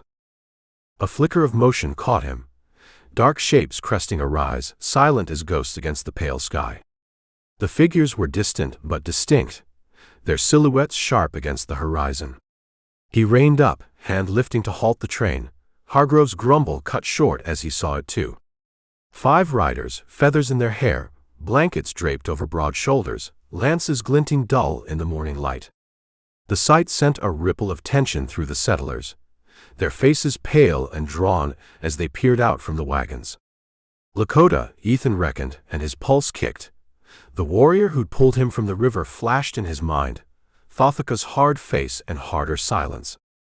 "They ain't bandits," Ethan called back, voice low but firm. His words carried a weight, a calm authority that cut through the rising panic. "Hold fire lest they draw first." Hargrove swung down, shotgun cradled, his mustache twitching. The big man's face was flushed, his eyes narrow with suspicion as he glared at the distant riders. "Injuns'll scalp us soon as talk, Cole. You gone soft." "Ain't soft," Ethan snapped, dismounting to stand between the train and the riders. His voice was sharp, edged with a frustration that had been building since the ambush. "Just ain't stupid. One of them saved my hide once. Let me jaw with them." The Lakota halted 50 yards off, their ponies snorting, steam rising from flared nostrils. The lead rider nudged forward, tall, his braid coiled tight, elk teeth rattling at his throat. "Thothalka." His eyes locked on Ethan, black and unreadable, like a storm brewing over the plains. The warrior's face was a mask of stoic resolve, his features sharp and angular, his expression unyielding. He sat tall in the saddle, his posture radiating a quiet strength, his presence commanding respect. "You know this land, Wasatchu?" he asked, voice grinding slow, the English halting but sure. The words were measured, each one carrying a weight that spoke of a man who chose his words carefully. "Enough to cross it," Ethan replied, stepping closer, hands open. His movements were deliberate, his body language calm and non-threatening. "Wagon trains bound for San Francisco. Ain't here to fight." Thothaka's gaze flicked past him, taking in the wagons, the pale faces peering from canvas flaps. His eyes were sharp, missing nothing as they scanned the train, the settlers, the oxen. "Your kind brings trouble. Men with guns follow you, white men hungry for gold and blood." "Bandits hit us 2 days back," Ethan said. His voice was steady, but there was an edge to it, a hardness that spoke of the violence they had endured. "Drove 'em off. Reckon they're the trouble, not us." The warrior grunted, a sound like stone on stone. His expression remained impassive, but there was a flicker of something in his eyes, recognition, perhaps, or understanding. "They are dogs. More will come. This land does not forgive weakness." Hargrove stomped up, shotgun still in hand. His face was flushed, his eyes narrow with suspicion as he glared at the Lakota. "What's he yammerin' about, Cole? We movin' or dyin'?" Ethan shot him a glare. His eyes were hard, his jaw set as he met Hargrove's gaze. "He's warnin' us, bigger trouble's brewin'. Says we're welcome to pass, long as we don't stir up his people." "Tell him to git then," Hargrove growled. His voice was sharp, edged with a frustration that had been building since the ambush. "I ain't beggin' no savage for safe passage." Thothaka's eyes narrowed, catching the tone if not the words. His expression remained impassive, but there was a flicker of something in his eyes, anger perhaps, or disdain. "Go west," he said to Ethan, reining his pony back. His voice was low, the words carrying a weight that spoke of a man who chose his words carefully. "But the wind carries death. Watch the shadows, Wasatchu." The Lakota wheeled as one, vanishing over the rise, their hoofbeats a fading drum. Ethan mounted up, Hargrove muttering curses as the train lurched on. The big man's face was flushed, his eyes narrow with suspicion as he glared at the distant riders. Clara watched from her wagon, Samuel at her side, her face tight with questions she didn't ask. The plateau stretched empty ahead, but Thothika's words clung like damp cold. Death was coming, and Ethan felt its breath on his neck. The wind carried the faint scent of sage, a reminder of the harshness of the land, and the promise of the unknown that waited beyond. The journey was far from over, and the road ahead was fraught with danger, but Ethan Cole was a man who knew how to survive. And he would, no matter what the trail threw at him. Chapter 12. The wagon train pressed west across the plateau, the sky bruising black as a preacher's warning, clouds piling like mountains over the Sierras. The air grew heavy, oppressive, as if the heavens themselves were bearing down on the weary travelers. The wind, once a gentle whisper through the sage, now howled with a ferocity that seemed almost alive, its voice a low guttural growl that carried the promise of violence. Ethan Cole rode flank, the bay mare sidestepping nervous, her mane whipping in the gale, her ears pinned back against the onslaught. The mare's breath came in short, visible puffs, her muscles tense beneath the saddle, as she fought to keep her footing in the growing chaos. Ethan's hand rested on the colt at his hip, the weight of it a constant reminder of the dangers that lurked in the vast expanse of the plains. Thothika's words gnawed at him, death on the wind, and the settlers felt it too. The tension was palpable, a thick, suffocating presence that hung over the train like a shroud. Hargrove's shouts cracked brittle, his voice strained and hoarse as he tried to maintain order. Clara clutched Samuel tighter, her arms wrapped protectively around the boy, her face pale but determined. Even Jack Tully's flask stayed capped, his usual bravado replaced by a nervous energy that made his eyes dart to the horizon, searching for the source of the unease that gripped them all. The grass bent flat under the force of the wind, sage snapping loose to tumble wild, and Ethan knew they'd not outrun what was coming. "Storm's clo'in' fast," he yelled to Hargrove, reining up beside the lead wagon. His voice was sharp, cutting through the roar of the wind, his eyes scanning the darkening sky. The clouds churned overhead, their underbellies lit by the occasional flash of lightning, a jagged scar that split the heavens. "Got a hole up 'fore it breaks." Hargrove squinted into the gale, dust stinging his face. His expression was grim, his jaw set as he weighed the options. "Ain't no cover out here, Cole. Nearest canyon's miles off, we push on." "Push on, and we're dead," Ethan shot back, voice cutting through the roar. His words were sharp, edged with a frustration that had been building since the ambush. "Wagons'll splinter, oxen'll bolt. Find a lee now." Hargrove cursed, but a crack of thunder rolled deep and mean, and he waved the train toward a shallow rise crowned with pinon and rock. The settlers scrambled. Men lashed canvas tight, their hands moving with a frantic urgency as they fought to secure the wagons against the coming storm. Women huddled kids under blankets, their faces pale with fear as they tried to shield their children from the elements. The oxen bawled, their deep, mournful cries carrying over the wind as ropes strained against the force of the gale. Ethan swung down from the mare, his boots sinking into the soft earth as he moved to help Clara wrestle a tarp over her wagon. Her braid lashed her cheek like a whip, her face set with determination as she fought to secure the canvas. "Get inside," he hollered, rain spitting cold as he tied the last knot. The rain was coming down harder now, the drops stinging as they hit his skin, the wind driving them sideways. "Keep Samuel low." She grabbed his arm, eyes fierce through the squall. "You ain't riding out in this, are you?" "Ain't leavin' you to it," he said, shoving her toward the wagon's shelter. His voice was firm, his eyes hard as he met her gaze. Lightning split the sky, a jagged scar that illuminated the plateau in a harsh, blinding light, and the storm broke, rain sheeting down, turning the dust to a sucking mire.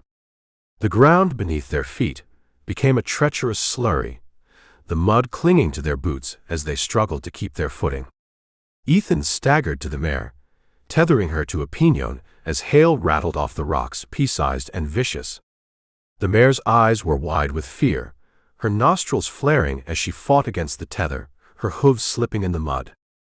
A scream cut through the din, Jack Tully flailing as his wagon tipped, axles snapping like kindling. The sound was sharp, piercing, carrying over the roar of the storm. Ethan ran, boots slipping, the mud sucking at his feet as he fought to reach the gambler. He found Clara already there, hauling the man free of the wreckage.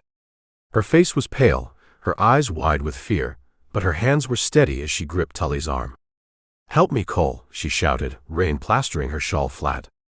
Ethan grabbed Tully's collar, dragging him to the rise's lee, where Hargrove and a farmer wrestled a tarp over the huddled settlers. The wind tore at the canvas, the sound of it snapping and flapping like the wings of some great angry bird. "Wagon's gone," Tully wailed, shivering, his coat a sodden rag. His voice was high, panicked, his face pale as he stared at the wreckage of his wagon. "All I had." "Better'n your neck," Ethan growled, shoving him under cover. His voice was sharp, edged with a frustration that had been building since the ambush. The storm raged, wind tearing at the tarp, water sluicing through the camp in muddy rivers. Clara knelt beside Samuel, her arm around the boy, his face buried in her side. Ethan crouched near, rain dripping from his hat, the Colt's grip slick in his hand. The storm was a relentless beast, its fury unyielding as it battered the train. "You're soaked," Clara said, voice soft under the howl. Her eyes were wide, her face pale as she looked at him, her hand reaching out to touch his sleeve. "Get under here." He shook his head, scanning the dark. His eyes were hard, his jaw set as he searched the shadows for any sign of danger. "Gotta watch. Storm's a blind for trouble." She didn't argue, just pulled Samuel closer, her eyes holding his a beat longer than needed. The night wore on, the storm a relentless beast, canvas ripped, a kid's doll washed away, Hargrove's curses lost to the gale. By dawn it eased, leaving the train battered, the plateau a quagmire of mud and ruin. Ethan stood, stiff and cold, his clothes clinging to his skin, his body aching from the night's ordeal. Clara rose beside him, her hand brushing his sleeve, a tether in the wreckage, fragile but real. The storm had passed, but the journey was far from over, and the road ahead was fraught with danger. Chapter 13. The storm left the wagon train a sodden wreck, canvas flapping like wounded birds, the plateau's mud sucking at boots and wheels. The air was thick with the scent of wet earth and damp wood, the ground a treacherous slurry that clung to everything it touched. The wagons, once sturdy and proud, now sagged under the weight of the storm's fury, their canvas covers torn and flapping in the breeze. The oxen, massive and slow-moving, plodded forward with a weary determination, their heads low and their breath coming in labored puffs. The children, their faces smudged with dirt and streaked with tears, clung to their mother's skirts, their cries sharp and plaintive in the still air. Ethan Cole rode point as the sun clawed up, a dull smear through the drizzle's tail, steam rising off the mare's flanks. The mare's coat gleamed faintly in the early light, her muscles rippling beneath the saddle, as she moved with a steady, deliberate gait. Ethan's eyes scanned the landscape, his hand resting lightly on the colt at his hip, the weight of it a constant reminder of the dangers that lurked in the vast expanse of the plains. The settlers salvaged what they could. Clara patched a tarp with Samuel at her knee, her hands moving with a practiced ease as she worked to secure the canvas. The boy watched her with wide eyes, his face pale with fear but his trust in his mother unwavering.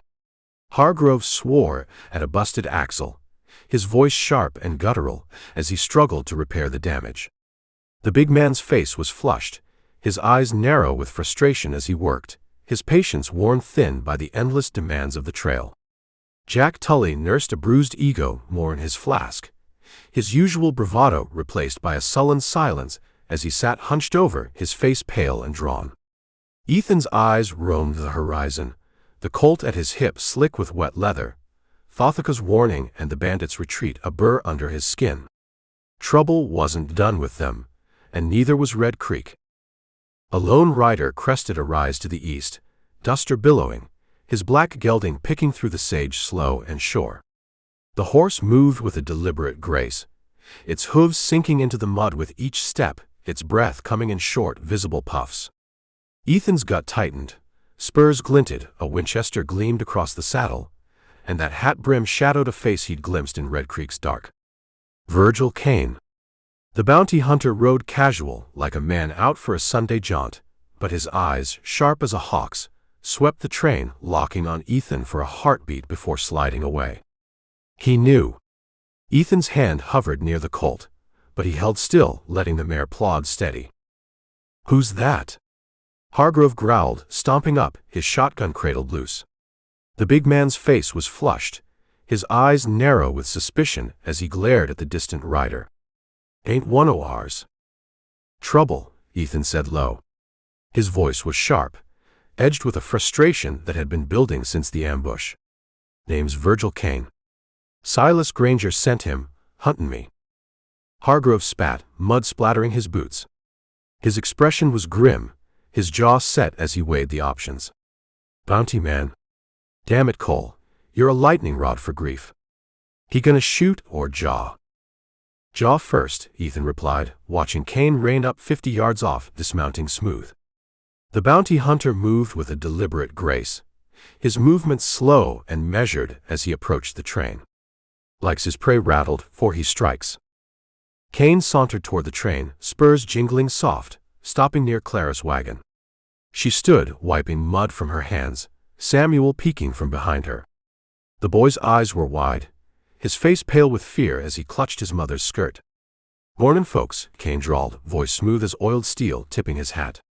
The gesture was mocking, a final twist of the knife. "Fine mess that storm left. Headed west, are ya?" "San Francisco," Hargrove said, stepping forward, shotgun still in hand. His voice was sharp, edged with a frustration that had been building since the ambush. "You ridin' with us, mister, or just passin'?" "Passin'," Kane said, eyes flicking to Ethan, then back. His gaze was sharp, missing nothing as he scanned the train, the settlers, the oxen. "Name's Virgil. Scoutin' the trail. Heard bandits hit you folks a spell back. Thought I'd offer a hand." Ethan dismounted, boots squelching as he closed the gap, stopping 10 feet off. His movements were deliberate, his body language calm and non-threatening. "We handled 'em," he said, voice flat. "Don't need scoutin'." "Right on, Kane." The bounty hunter's mustache twitched, a ghost of a smile. His expression remained impassive, but there was a flicker of something in his eyes, recognition, perhaps, or understanding. "Know me, do ya? Reckon we've crossed trails 'fore. You're a hard man to pin, soldier." "Hard enough," Ethan shot back. His voice was firm, his eyes hard as he met Kane's gaze. "Ain't lookin' for company." Kane nodded slow, like he was chewing the words. His movements were deliberate, his posture radiating a quiet strength. "Fair, no. I'll camp yonder tonight, trail's rough ahead. Holler, if you change your mind." He turned, mounting up with a creak of leather, and trotted off to a piñon grove, his shadow stretching long. Clara watched him go, then sidled up to Ethan. Her face was pale, her eyes wide with fear as she looked at him, her hand reaching out to touch his sleeve. "He's after you," she murmured, low so Samuel wouldn't hear. "What's he want?" "Me in chains," Ethan said, eyes on Kane's camp. His voice was sharp, edged with a frustration that had been building since the ambush. "Or a box. Stay close, Clara, game's just startin'." The train rolled on, mud slowing its crawl, but Ethan felt the weight of Kane's stare, a noose tightening with every mile. The journey was far from over, and the road ahead was fraught with danger, But Ethan Cole was a man who knew how to survive. And he would, no matter what the trail threw at him. The wind carried the faint scent of sage, a reminder of the harshness of the land, and the promise of the unknown that waited beyond. Chapter 14. The wagon train slogged west through a sea of sage and alkali dust, the storm's mud hardening to a cracked crust under a sun that burned white-hot. The landscape stretched endlessly, a barren expanse of scrub and cracked earth, the air shimmering with heat waves that distorted the horizon. The wagons creaked and groaned, their wheels grinding against the hardened ground, the sound a constant reminder of the harshness of the trail.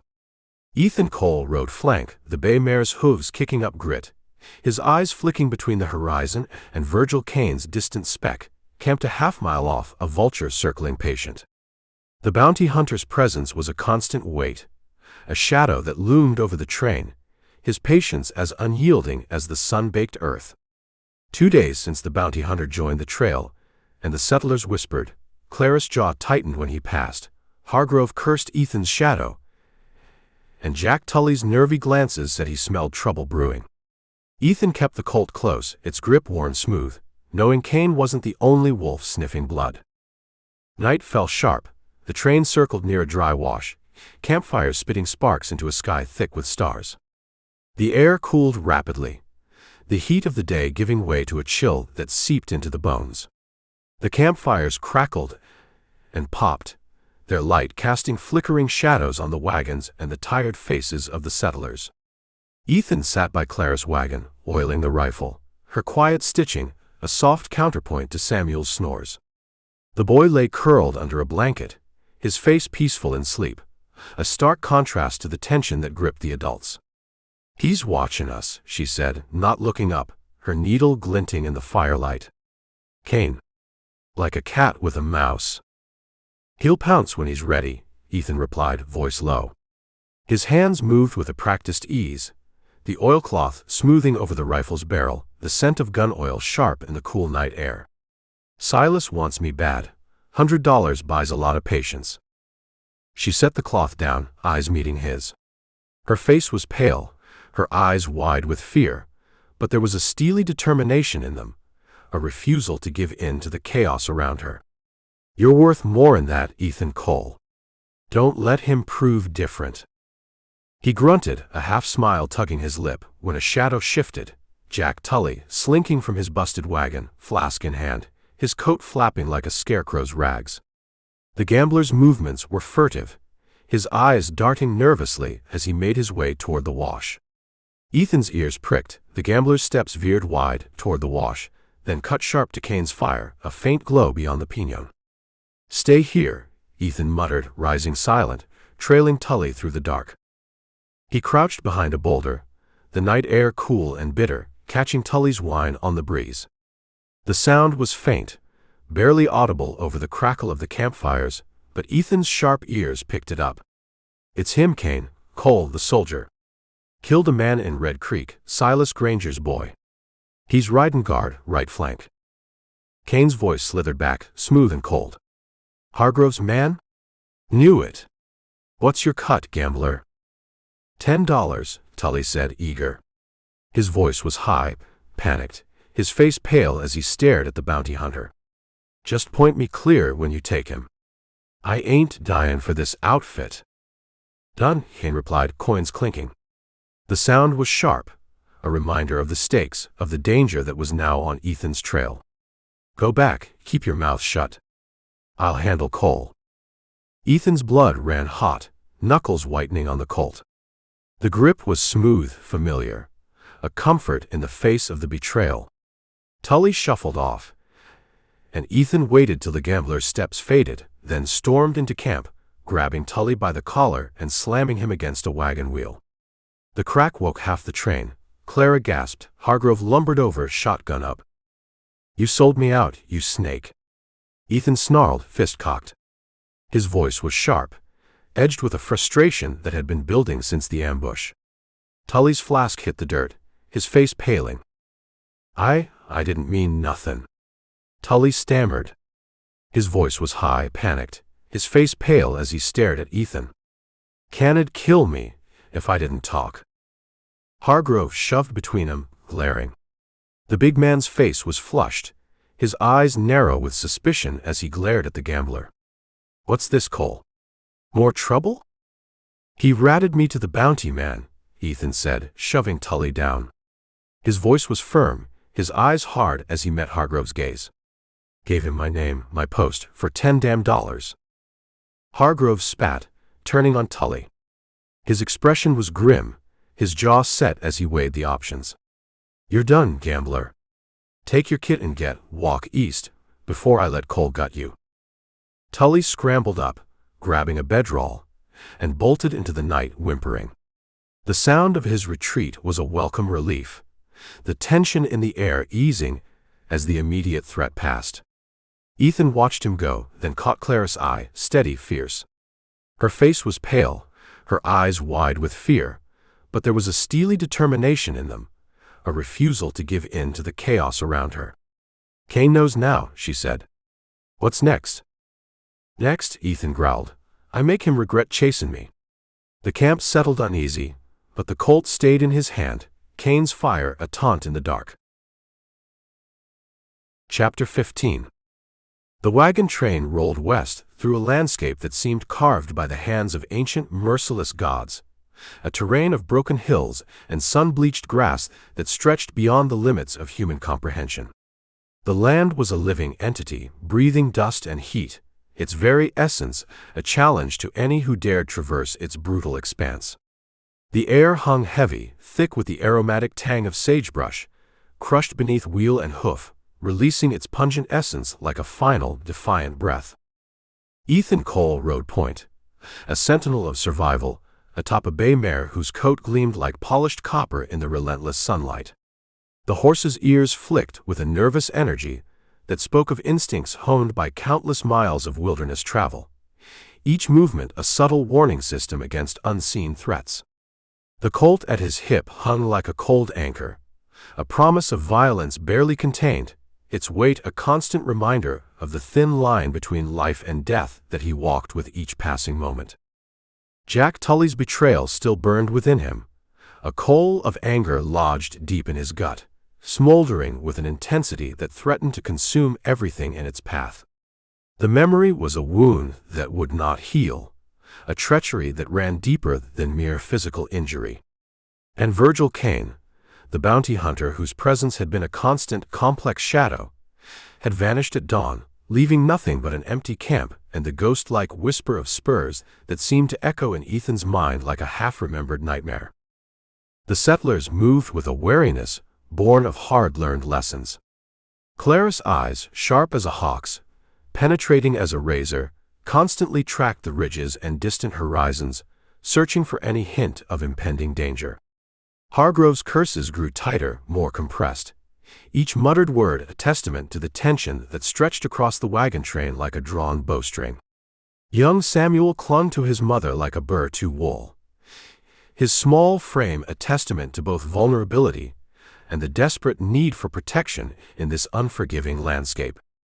Midday sun transformed the world into a crucible of heat and light, baking the trail until the very ground seemed to shimmer and warp. The silence was absolute, broken only by the creak of wagon wheels, the occasional snort of a horse, the drone of flies that seemed to hover at the edge of existence, harbingers of potential death. When the shadows stirred atop a distant rise, it was like a painting coming to life, 5 riders emerging against the backdrop of sky and stone, their forms etched with a primordial majesty. Lances stood upright, their tips catching the light like raven wings, creating a silhouette that spoke of cultures far older than the settlers' dreams of Western expansion. Ethan raised a hand, a gesture as old as human communication, halting the wagon train with a single authoritative motion. Hargrove's grumble died in his throat as he recognized the approaching figures, Lakota warriors, their presence a force more profound than mere human movement. And at their head rode Thothaka, his broad frame a monument of human resilience, his blanket fluttering in the dry wind like a battle standard. Chapter 16.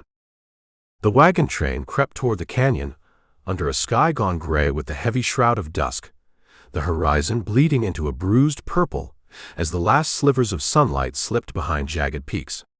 The air hung thick, tasting of dry, choking dust, and the sharp, metallic tang of gun oil, a bitter promise of the violence to come. Ethan Cole led the way, his lean frame hunched low in the saddle, every muscle taut as he guided the bay mare forward. Her hooves, muffled by coarse scarves tied snug around each, thudded dully against the parched earth, kicking up faint puffs of red dirt that clung to the stillness like a whispered threat. The mare's ears flicked, alert to every rustle of sagebrush, her breath steaming faintly in the cooling twilight as Ethan's sharp eyes scanned the narrowing trail ahead. Thothika's warning still seared in his mind, a smoldering ember stoking the fire in his gut. Jed Carter's gang, 15 strong, lay in wait, their campfires casting a faint flickering glow between the towering red rock walls that loomed like silent sentinels. The Lakota warrior's words had been curt, delivered with the weight of a man who'd seen blood spilled on this land too many times. "They wait to pick your bones, Wasatchu." Ethan's jaw tightened, the memory of Jed's sneering face flashing hot and vivid. Years of bad blood, a debt carved in scars and lost lives. Beside him, Hargrove rode with a grim set to his broad shoulders, his grizzled beard streaked with sweat and dust. The big man had growled low when Ethan laid out the plan, strike first or be picked clean like carrion under a vulture's beak, but he'd nodded, his meaty hand tightening on the reins. There was no arguing the odds. Hesitation meant death. Behind them, the settlers moved in a ragged, tense line, their wagons creaking under the weight of hastily gathered gear. The farmers clutched rifles with white-knuckled hands, their faces pale and glistening with nervous sweat, eyes darting to every shadow, as if expecting the devil himself to leap from the rocks. Most had never fired a shot in anger, their calloused fingers more accustomed to plow handles than triggers, but desperation had forged them into something harder tonight. Clara, her auburn hair pulled tight beneath a faded bonnet, had traded her cast-iron frying pan for a derringer, its pearl handle glinting faintly as she tucked it into her apron pocket. Her lips were a thin line, but her gaze burned steady, a woman who'd faced prairie storms and worse. Even young Samuel, barely 12, shuffled along with the others, clutching a crooked stick as if it were a cavalry saber, his boyish defiance masking the tremor in his skinny legs. Ethan rode point with Hargrove at his flank, the Colt revolver resting heavy in his hand, its worn grip slick against his palm. Revenge pulsed through him, a hot coal lodged deep in his chest, flaring with every beat of his heart. The canyon mouth yawned closer now, a jagged maw of stone and shadow, the air growing cooler as the walls rose higher, swallowing the last of the day's light. Sagebrush crunched under boots and hooves, brittle and dry, its sharp scent mingling with the sweat of men and horses. "Circle 'em tight," Ethan whispered, his voice a low rasp that barely carried over the wind's faint moan. "Hit hard, scatter 'em, don't let 'em rally." Hargrove nodded, his shotgun gleaming dully in the dimness, its twin barrels promising a storm of lead. With a wave of his thick arm, he urged the men into a ragged line, 10 shooters half green as spring grass, all driven by the raw animal need to survive. The stillness shattered with a shout. A bandit sentry, a lanky figure perched atop a boulder like a scarecrow gone rogue, his rifle swinging up in a clumsy arc. Ethan's Colt barked first, flame spitting from the muzzle, and the man pitched backward with a choked yelp, blood blooming black against the gray stone in the fading light. Chaos erupted like a dam breaking. Carter's camp flared to life, yells and gunfire tearing through the night as bandits spilled from their tents, half-dressed but armed to the teeth. Canvas flaps fluttered in the sudden frenzy, lanterns swinging wildly to cast long, leaping shadows across the canyon floor. Ethan spurred the mare forward, her powerful haunches surging as she charged a knot of the outlaws, her hooves slamming a bearded thug into the dirt with a sickening crunch of bone. He fired again, the slug punching through another man's chest, a crimson spray misting the air as the bandit crumpled, his pistol clattering uselessly against the rocks. Through the haze of smoke and dust, Ethan caught sight of Jed Carter, hatless, his greasy hair plastered to his skull, snarling like a cornered wolf as he blazed away with a Winchester from the camp's heart. The man's lean frame was coiled with hate, his eyes glinting wild in the firelight. "You again, Cole," Jed bellowed, his voice cutting through the din as bullets whined past Ethan's head, one grazing the crate he dove behind, splintering wood in a jagged burst. "Shoulda drowned you proper." The taunt dripped with venom, a reminder of the river ambush years back, the icy water that had nearly claimed Ethan's life. "Shoulda shot straight." Ethan roared back, his voice raw with fury as he returned fire, the Colt bucking in his grip.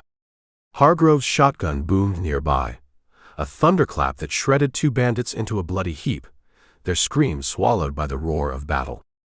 A farmer shrieked, clutching his gut where a slug had torn through, blood soaking his homespun shirt as he sank to his knees.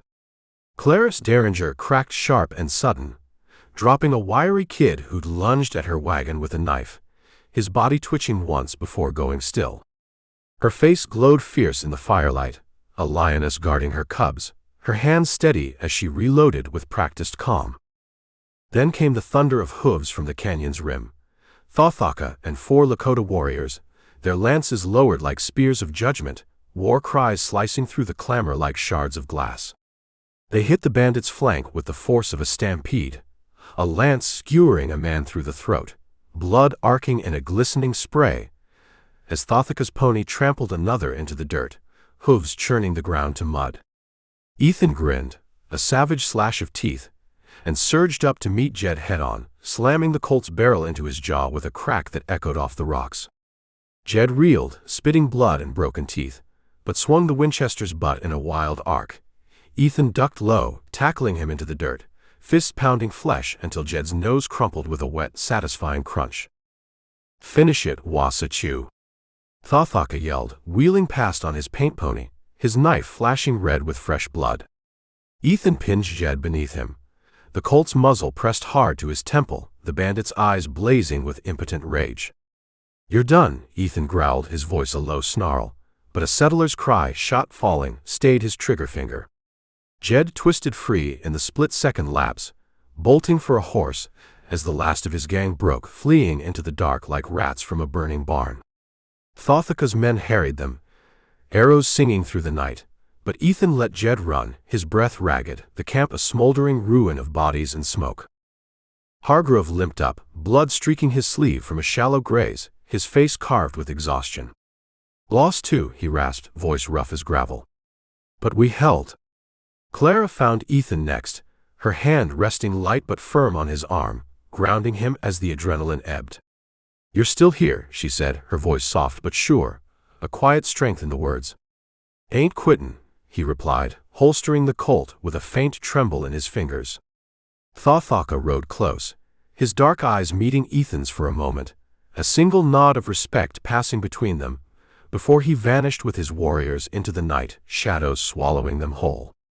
The wagon train stood battered, 3 dead, wagons scarred by bullet holes and splintered wood, but alive, Jed's shadow shrinking into the distance, a ghost on the wind for now. Chapter 17.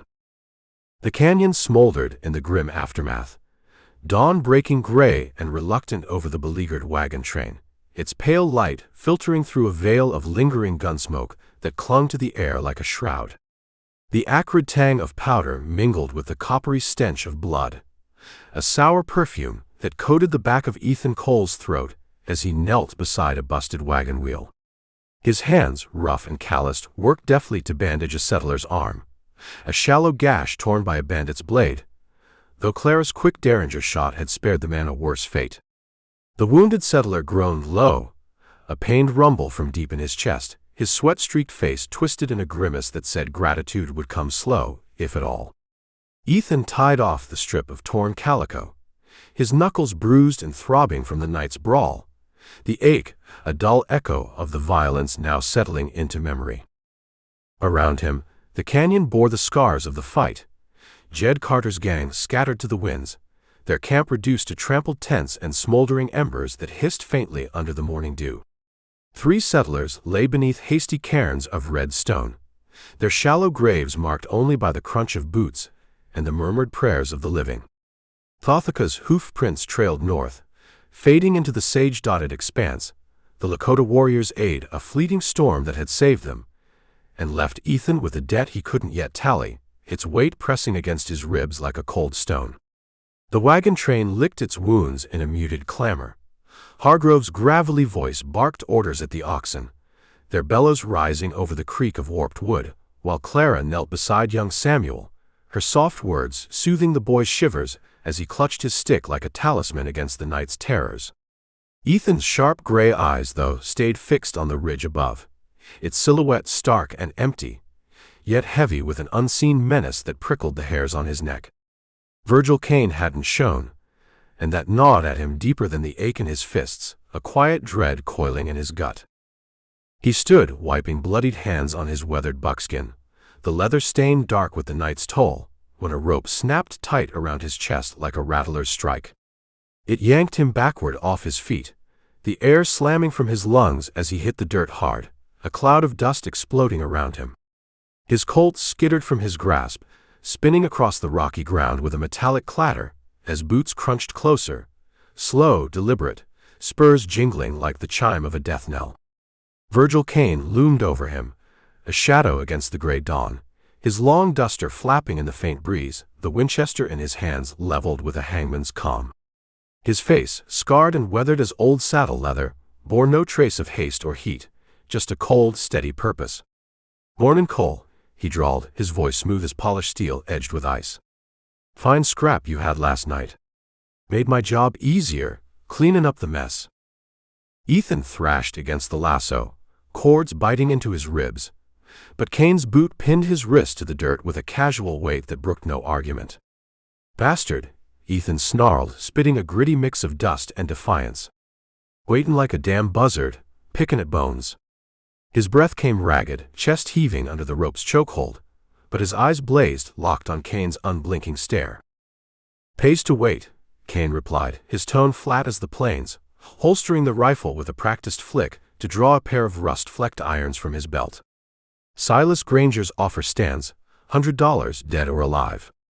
I'm feelin' generous today, so you'll breathe a bit longer."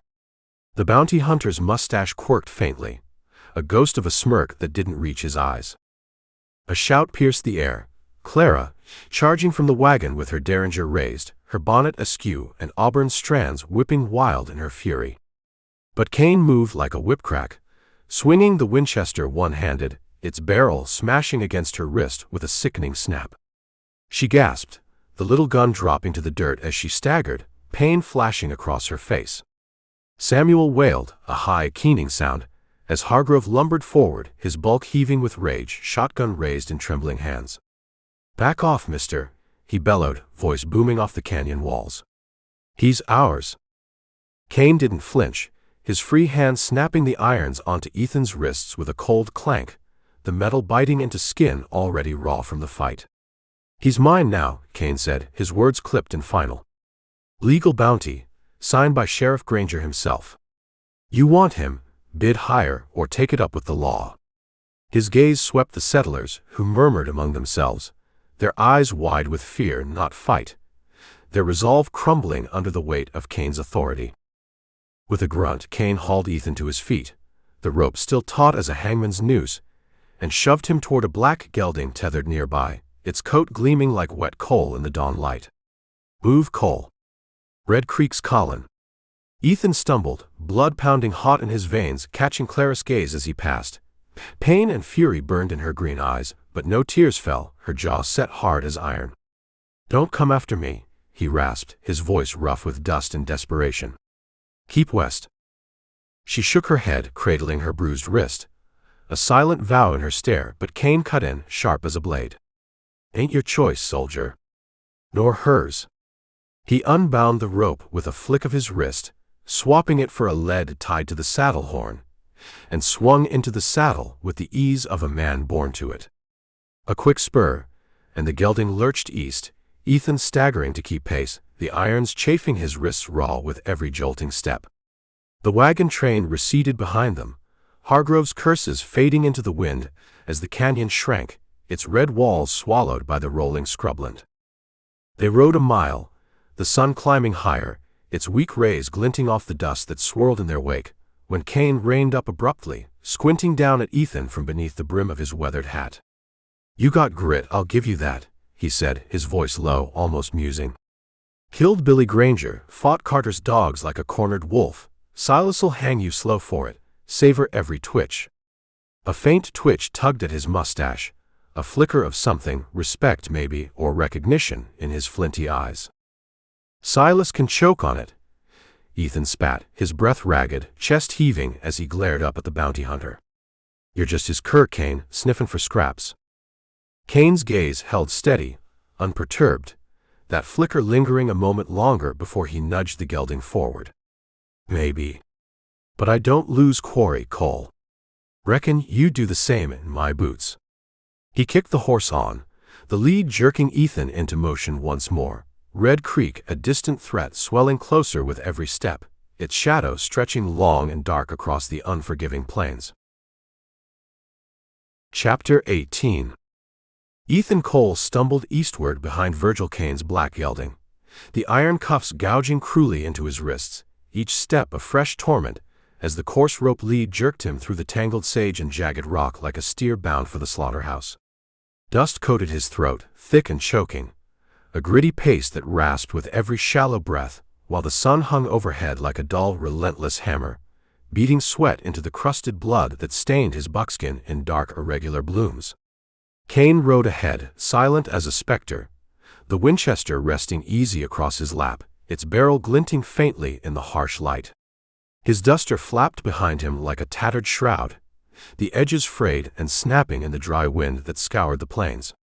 Red Creek lay a day's haul distant, its name a grim promise growing nearer with every jolting step, but Ethan's legs burned with a fire that matched the ache in his shoulder where a bandit's knife had nicked him the night before, a shallow cut now stiff with dried blood. His mind churned ceaselessly, a storm of images, Clara's fierce green eyes blazing defiance, Samuel's thin wail piercing the dawn, the wagon train's slow, stubborn crawl westward into the unknown. He'd be damned if he'd rot under Silas Granger's noose, not while breath still clung to his lungs, stubborn as sage to barren soil. Dusk bled purple over the rolling hills when Cain finally reined up beside a dry creek, its bed cracked and fissured like old, sun-bleached leather, stretching out beneath a lone cottonwood that clawed at the sky with gnarled skeletal limbs. "Rest here," Cain said, his voice flat as a gravestone, swinging down from the saddle with a creak of leather and the faint jingle of spurs. He tethered the gelding to the cottonwood's trunk, its black coat slick with sweat, then tossed Ethan a canteen, half empty, the water inside warm as piss and tasting faintly of rust. Cain squatted by a pitiful pile of twigs, striking flint against steel with practiced flicks until a spark caught, coaxing a small fire to life. The flames danced low, casting long shadows across his scarred face as he fixed Ethan with a cold stare. "Don't try runnin'. I'll shoot your knees clean out 'fore you hit that ridge yonder." Ethan caught the canteen in his bound hands, the irons clinking dully as he raised it to his lips, gulping slow to savor the bitter wet against his parched tongue. "Generous," he rasped, wiping his mouth with the back of a grimy hand, the word dripping with scorn. "Silas pay extra for manners, or you just soft on me." Cain's mustache twitched, a faint glimmer of amusement, or something darker, flickering in his eyes as the firelight played across them. "Silas pays for you breathin' or not," he replied, voice steady as stone. "Ain't my call how he finishes it, hanging slow or gut shot quick." He tore a strip of jerky from a pouch, chewing methodically, his gaze drifting to the deepening dark beyond the creek, where the wind whispered through the sage like a restless ghost. Ethan flexed his wrists, the irons clinking again, testing the chain. It held solid, but the lock bore the faint scratches and wear of hard use, a whisper of possibility he tucked away behind a mask of stillness. He watched Cain, the bounty hunter's silhouette sharp against the fire's glow, when hoofbeats thumped faint in the distance, growing sharper, more urgent. Cain stood in a fluid motion, rifle snapping up, as a rider burst from the shadows, Clara, her braid whipping wild behind her, the bay mare lathered and snorting beneath her, eyes rolling white with exertion. She swung down in a rush, boots hitting the dirt with a puff of dust, her derringer clutched in her good hand, the other wrist swollen purple and bruised from Cain's earlier blow, a testament to her grit. "Let him go, you snake," she snapped, her voice cutting through the night like a whip, steady and unyielding, the little gun trained square on Cain's chest. "He's worth more free than your damn bounty, worth more to us alive than to Silas Granger's rope." Cain tilted his head, calm as death itself, his scarred face unreadable in the flickering light. "Gutsy, ma'am," he drawled, the Winchester steady in his grip. "But you're one shot against my 12. Drop it or I drop you where you stand." Ethan moved, lunged low and fast, driving his shoulder into Cain's legs with all the force his battered body could muster. The bounty hunter staggered, the rifle barking wild, its slug tearing into the creek bed with a spray of dirt and gravel. Clara fired in the same heartbeat, the Derringer's sharp crack splitting the air, its slug grazing Cain's arm in a streak of red. He cursed, a low snarl, swinging the Winchester's butt in a vicious arc, but Ethan rolled clear, snagging the rope lead with his bound hands and yanking hard. Cain stumbled forward, the gelding rearing with a shrill whinny, hooves slashing the air, and Clara darted in like a hawk, snatching a jagged rock from the ground. She smashed it against the cuff's lock, once, twice, the blows ringing out until the metal sprang open with a groan, the irons clattering free into the dust. "Go," she yelled, shoving Ethan toward the mare, her voice fierce and urgent. He grabbed the reins, hauling her up behind him in a single motion, her arms clamping tight around his waist as Cain roared, blood dripping from his sleeve to stain the cracked earth. The gelding bolted, snapping the lead like a rotten thread, and Ethan spurred the mare westward, her hooves pounding the creek bed into a churning haze of dust that swallowed them whole. They rode hard, the night closing in, Cain's furious curses fading into the wind as the mare's stride stretched long and desperate. At last her pace faltered, sides heaving, and Ethan reined up under a canopy of stars, breath ragged in his chest. He turned to Clara, her face close in the dark, eyes fierce yet softened by something unspoken, her breath warm against his neck. "You're a fool," he said, voice rough with exhaustion and something deeper, a tremor he couldn't name. "Coulda died back there." "Worth it," she replied, her hand finding his, warm and steady against the cold sweat of the chase. "Ain't leavin' you to hang, not now, not ever." The dark stretched wide around them, Cain somewhere behind but not beaten, his shadow a lingering threat. Yet between Ethan and Clara something tightened, a thread forged in fire and blood, stronger than the iron that had bound him, pulsing alive in the vast untamed night. Chapter 19. Ethan Cole and Clara Dawson rode westward beneath a moon slung low and heavy in the vast unyielding sky, its silver light spilling like molten ore over the rolling hills of sage and pinon, casting long spectral shadows that danced across the rugged earth. The bay mare's breaths puffed ragged and uneven, her powerful frame still trembling from the desperate flight that had outrun Virgil Cain's wrath, her hooves sinking faintly into the soft loam with each weary step. The night air bit cold against their skin, sharp with the resinous tang of pine and the distant ghostly smoke of far-off fires, perhaps the embers of some settler's hearth or the fading remnants of a warrior's pyre. Clara's arms encircled Ethan's waist, her grip firm despite the bruised wrist pressed warm against his ribs, a quiet testament to her resolve.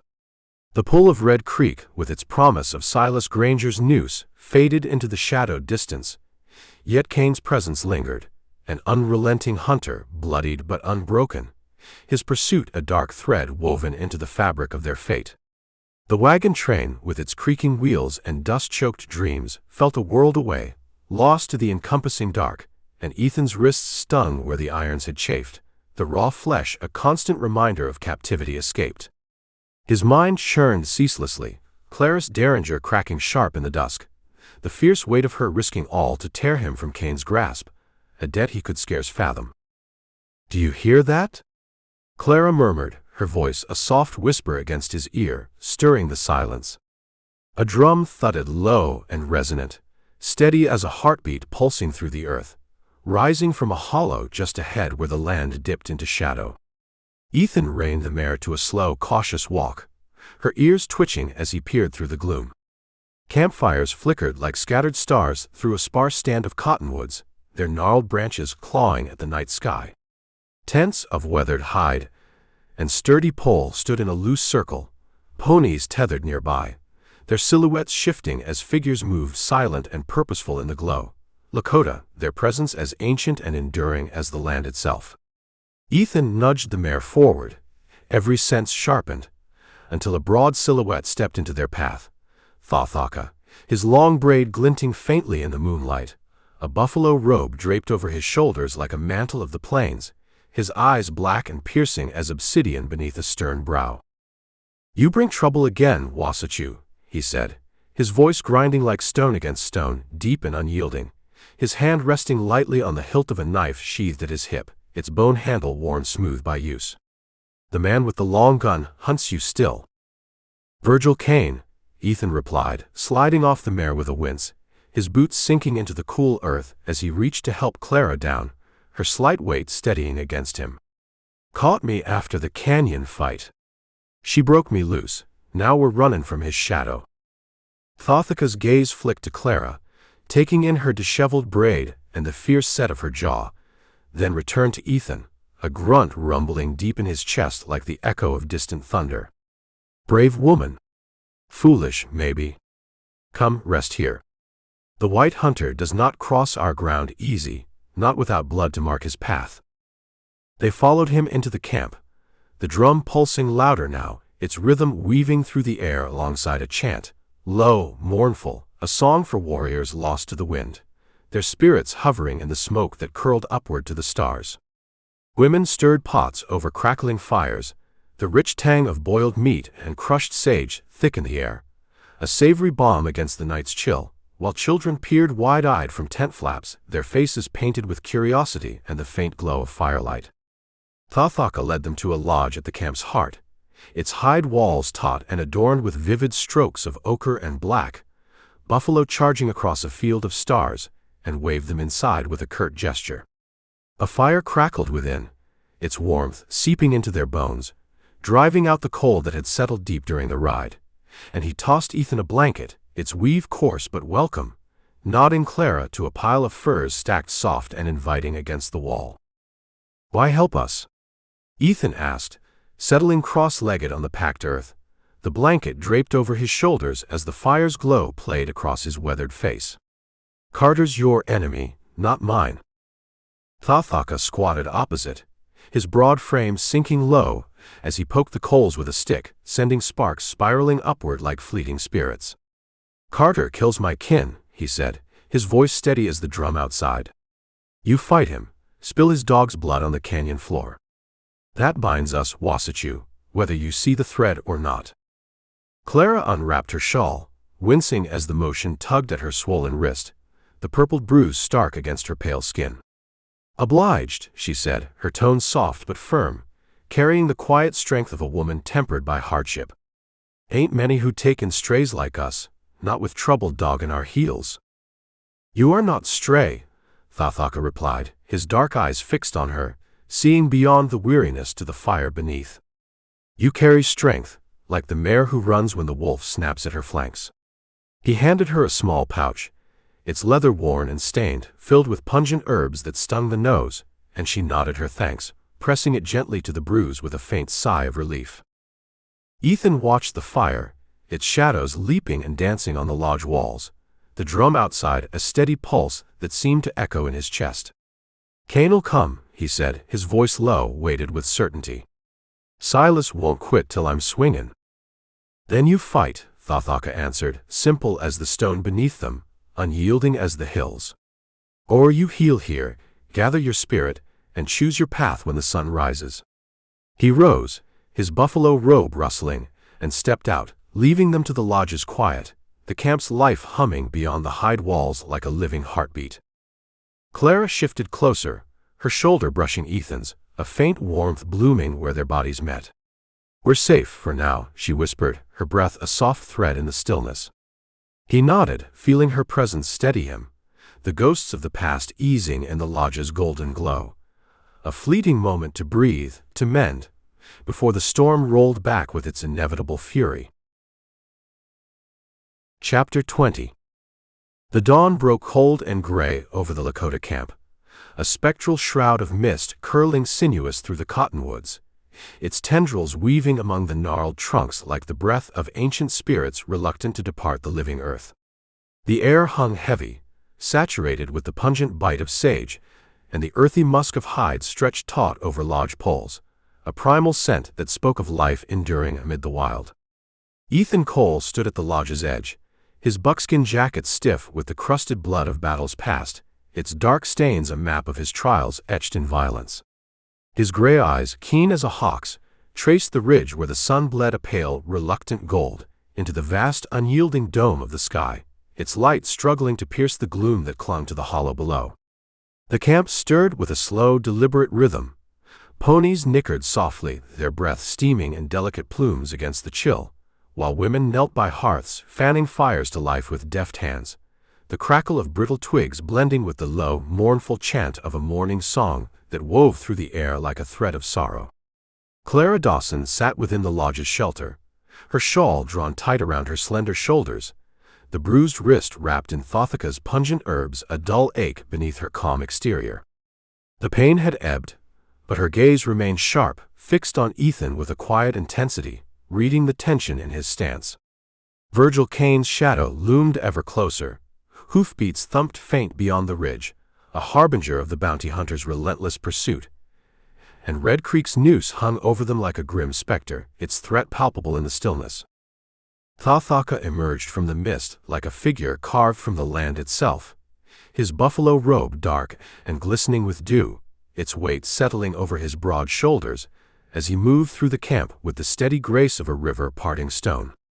"He comes," he said, his voice low and resonant, a rumble that seemed to rise from the earth's depths, nodding toward the ridge where a thin plume of dust spiraled upward against the morning's fragile light. "The long gunman. His heart is iron. He does not turn from his path." Ethan's hand flexed instinctively, yearning for the familiar weight of the Colt that Kane had stripped from him, his wrists still raw and stinging where the irons had bitten deep, leaving welts that pulsed with every heartbeat. "Silas Granger's cur," he muttered, spitting a bitter gobbet into the dirt where it mingled with the dew.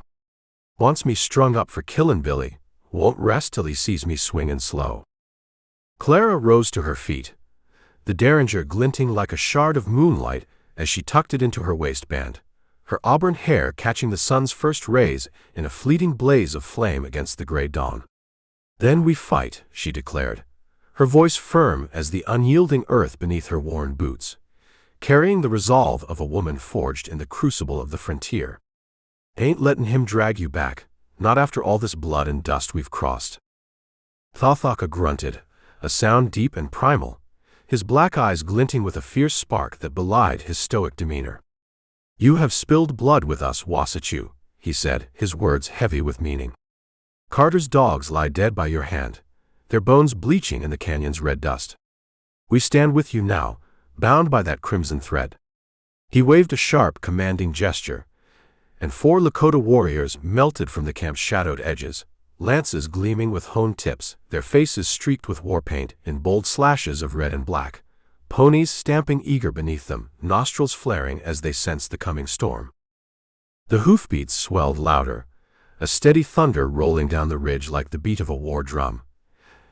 And Virgil Kane crested the rise, his black gelding lathered with sweat, its coat gleaming wet in the pale light, his duster flapping like the wings of a raven descended from some dark omen. The Winchester rested high in his grip, its barrel steady, while blood crusted his sleeve in a dark testament to Clara's earlier shot. Yet his scarred face remained cold, unyielding as granite carved by time.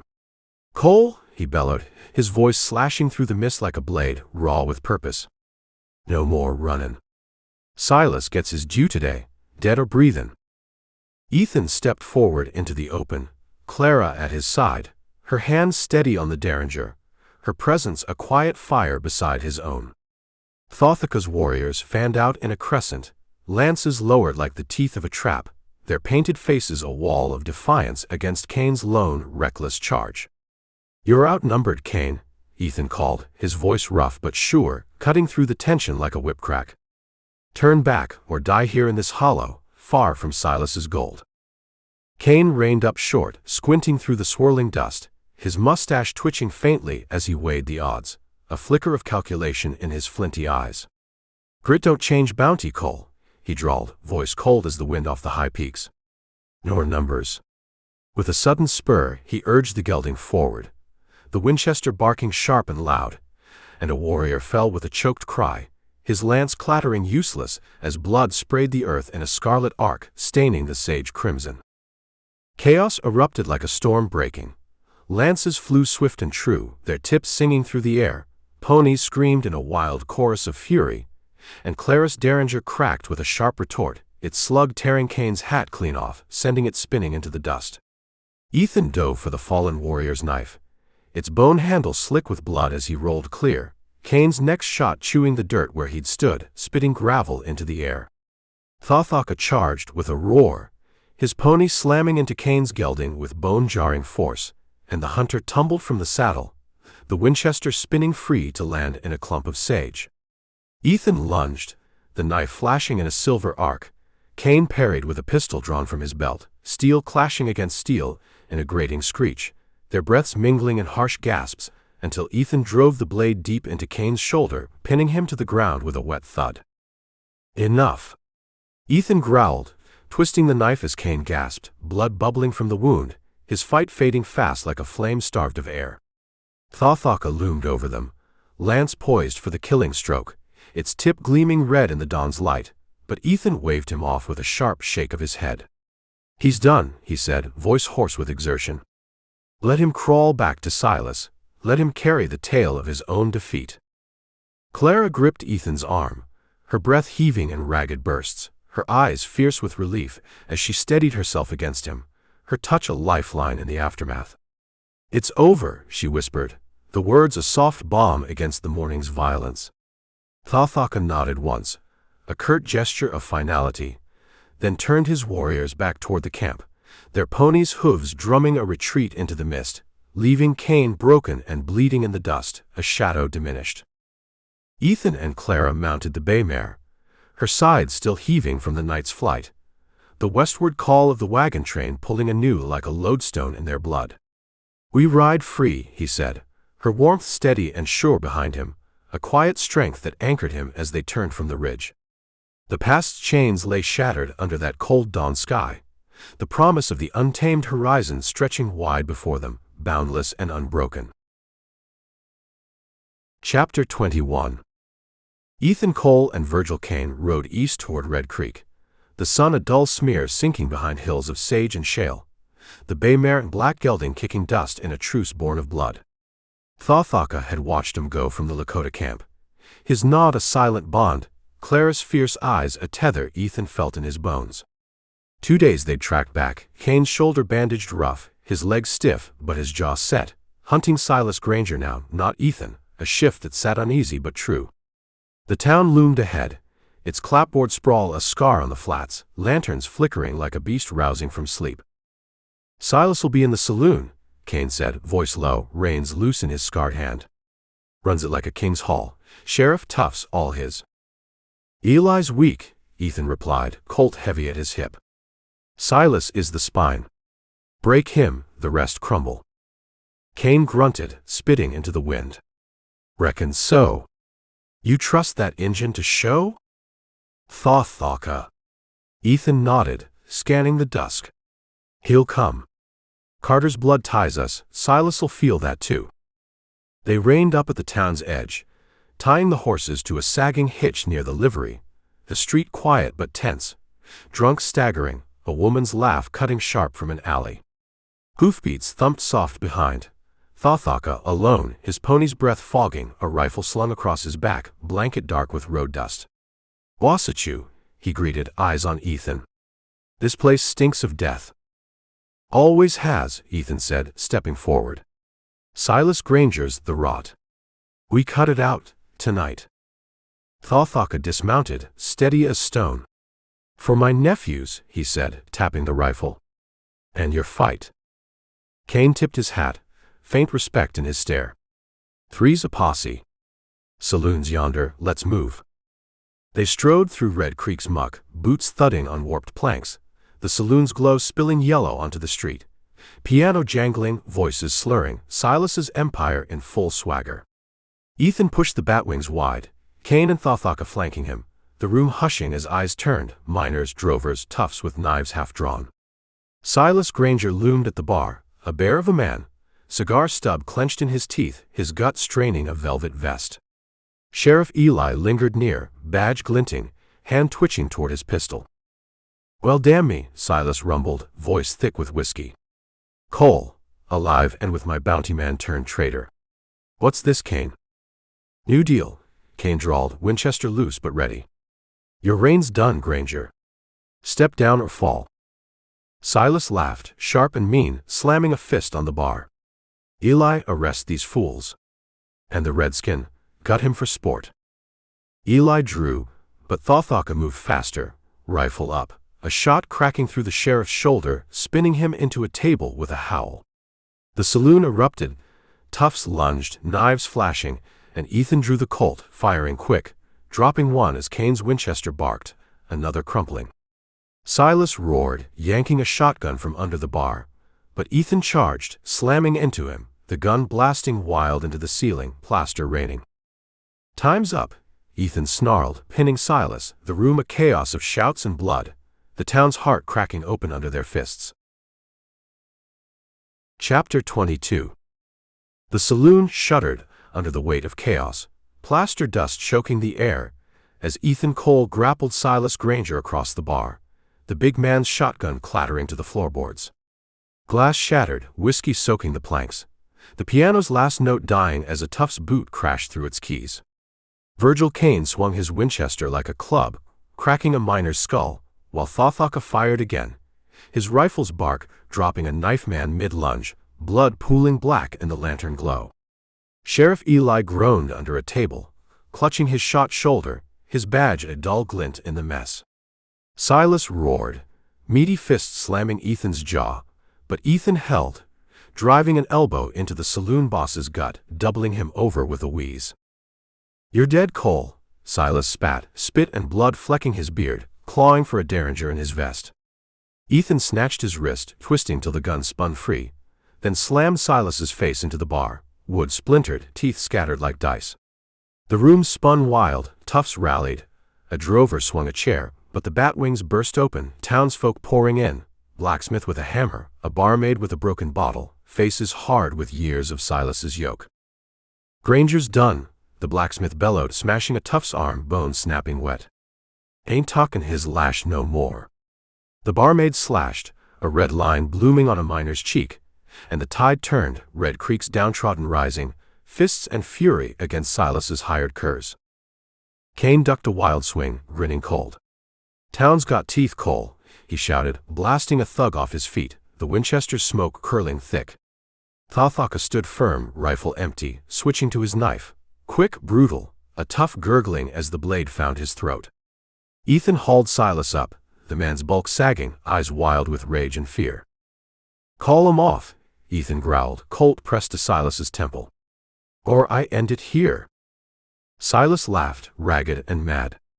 "They'll die for me, you fool, loyal to the gold." But the room told different. His men faltered, the townsfolk swell overwhelming, a miner pinning a tough with a pitchfork snatched from the wall. Silas's empire cracked, his growl fading to a whimper as Ethan shoved him into the bar, the fight bleeding out onto the street. Outside the night roared, lanterns smashed, a horse broke free, hooves pounding as the revolt spilled wide. A shopkeeper torched a crate of Silas's hoarded goods, flames licking the dark, and a kid, Billy's age maybe, kicked a down tough, spitting curses for a sister lost to Silas's greed. Ethan dragged Silas through the muck, the man's velvet vest torn, cigar long gone, the Colt still steady. "You built this," Ethan said, voice low, shoving him to his knees in the street's heart. "Now watch it burn." Kane limped up, blood on his duster, tipping his hat to Thawthaka as the Lakota wiped his blade clean. "Reckon they'll finish it," Kane said, nodding at the mob. Faces Ethan didn't know, but their rage was his own, mirrored back. Silas glared, beaten but alive, the town's wrath a noose he'd woven himself. Chapter 23. Red Creek burned under a sky choked with smoke, the street a mire of mud and rage as the townsfolk's revolt tore through Silas Granger's empire. Ethan Cole stood over the saloon boss, Colt steady, the man's knees sinking into the muck, his velvet vest a tattered rag, blood crusting his swollen face. Flames licked the night, crates torched, the livery's roof catching as a kid flung a lantern, the crackle drowning Silas's ragged breaths. Virgil Kane leaned on his Winchester, duster stained red, watching the mob with a bounty hunter's calm, while Thothoka loomed silent, knife sheathed, his eyes black with a vengeance sated but cold.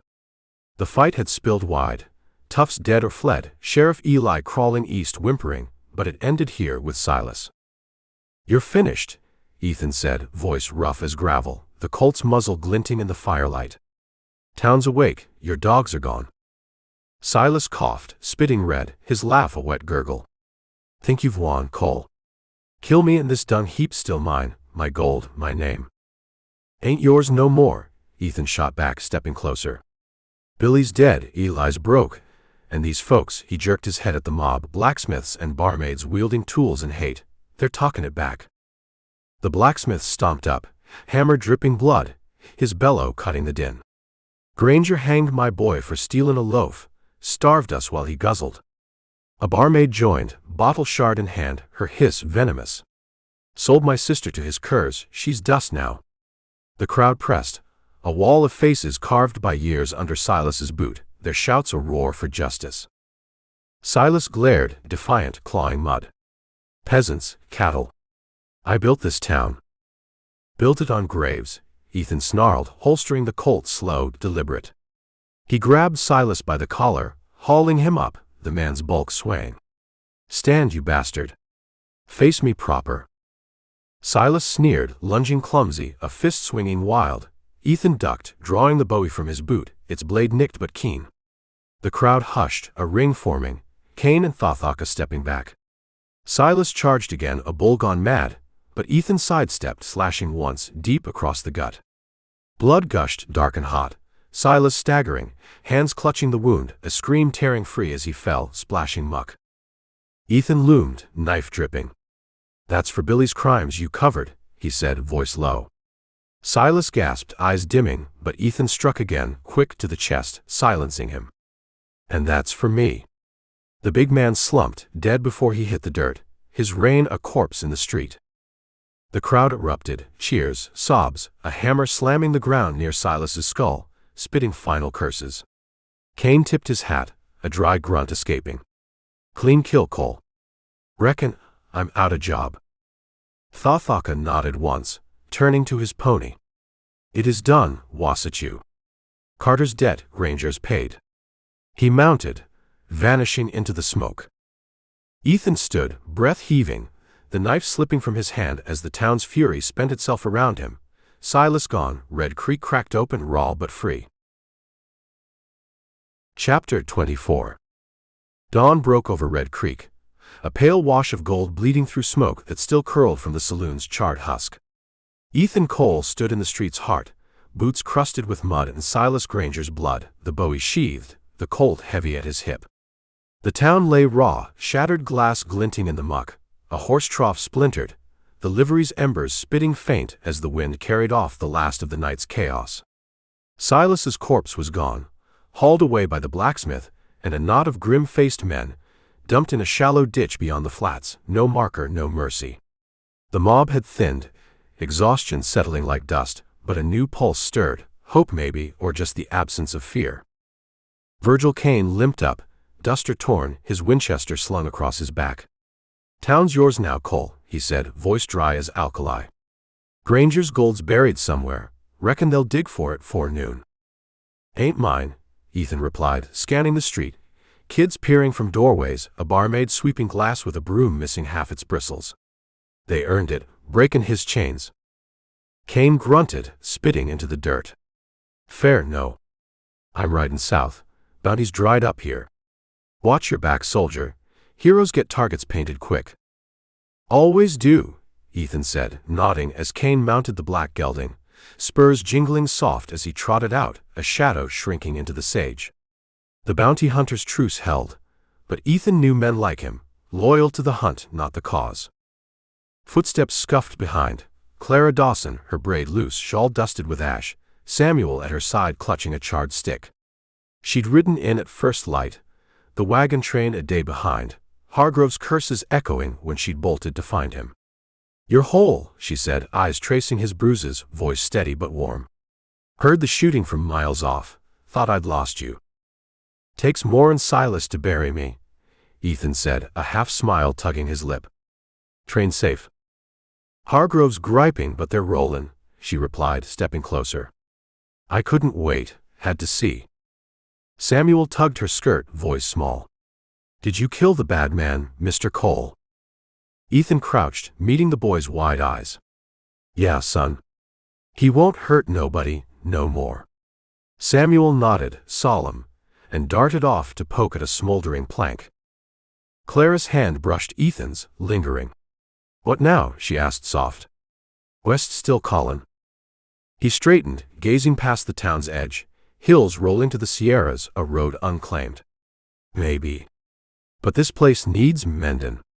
Reckon I'll stay a spell, help him stand." She smiled, faint but real, her fingers tightening on his. "Then I'm stayin' too. Samuel needs roots. Red Creek's as good as any if you're here." The streets stirred, men hauled timber, a woman sang low, the blacksmith's hammer rang on an anvil, forging something new. Ethan felt the weight lift, not gone but lighter, ghosts of the battlefield, Jed Carter's bullet, Silas's noose fading in the dawn. Red Creek breathed, scarred but alive, and he'd carve a purpose from its bones, Clara at his side. Chapter 25. Red Creek simmered under a noon sun, its scars softening as spring nudged winter aside, the air thick with dust and the tang of fresh-cut pine. Ethan Cole stood by a half-built frame where the saloon once squatted, hammer in hand, nails clenched in his teeth, sweat beading on his brow. Silas Granger's shadow was dust now, 3 months gone, his gold dug up and split among the townsfolk, his reign a bitter memory. The street hummed, kids chased a hoop, the blacksmith's forge spat sparks, a new sign swung over a store, Dawson's Goods. Clara had staked her claim, her and Samuel's wagon traded for a roof, her fierce hands turning flour and grit into a life. She stepped out now, apron dusted white, wiping her palms as she crossed to him. "You're slow today," she teased, voice warm, her braid catching the light. "Hargrove sent word, train made San Francisco. Says we're fools for stayin'." Ethan spat a nail, grinning faint. "Fools, maybe. But I ain't one for cities, too many ghosts." He drove the hammer down, wood groaning, the frame rising steady, a meeting hall, the town's idea, not his, though they'd pinned it on him. Samuel darted up, stick in hand, his eyes bright. "Mr. Cole, pa old rifle, can I shoot it yet?" Clara's jaw tightened, but Ethan crouched, ruffling the boy's hair. "Soon, Sam," he said. "When you're tall enough to tote it proper. Stick to whittlin' for now." The kid grinned, bolting off to carve at a stump, and Clara's look softened, a thanks inspoken. Hooves thudded soft. A rider crested the rise, broad-shouldered, blanket fluttering, Thothaka's pony snorting as he reined up. Ethan straightened, hammer down, nodding as the Lakota dismounted, his braid glinting, rifle slung easy. "Wasatchu," Thothaka greeted, voice low. "Your town stands. Smells less of death now." "Tryin' to keep it that way," Ethan replied, wiping his hands. "Carter's dogs still roamin'?" Thothaka grunted, eyes on the hills. "Some. Scattered, but hungry. Watch your trails, wolves don't forget." He tossed Ethan a pouch, elk teeth rattling inside, a gift or a warning, maybe both. "We ride north soon. You are welcome, if the wind pulls." "Obliged," Ethan said, pocketing it. "Might take you up some day." Thothaka mounted, vanishing west, his shadow a promise lingering in the sage. Clara sidled close, her shoulder brushing his. "He's right, trouble ain't done with us," she murmured. "You stayin' for good." "For now," Ethan said, eyes tracing the horizon, Sierras sharp, a faint dust plume rising far off, too small to call yet. "Got roots here with you. But I ain't blind, something's brewin'." Footsteps crunched. Josiah Whitaker, the preacher who'd sprung him from jail, hat battered, his coat patched. "Cole," he called, voice weary. "Run out of my last town." Granger's kin stirred a posse. "Reckon I'll settle here, if you'll have me." Ethan nodded, glancing at Clara. "Room enough. Town's growin'." Josiah tipped his hat, shuffling to the store, a new thread in Red Creek's weave. Clara's hand found his, firm. "Whatever's comin', we face it," she said. Ethan squeezed back, the dust plume growing, a question unanswered, peace or a storm riding in. The end. Do you like wild Western adventure? Can I send you a full-length novel free? Get your copy today. Rather, listen. I have over 30 wild Western audiobooks you can hear for free. Saddle up and click play today.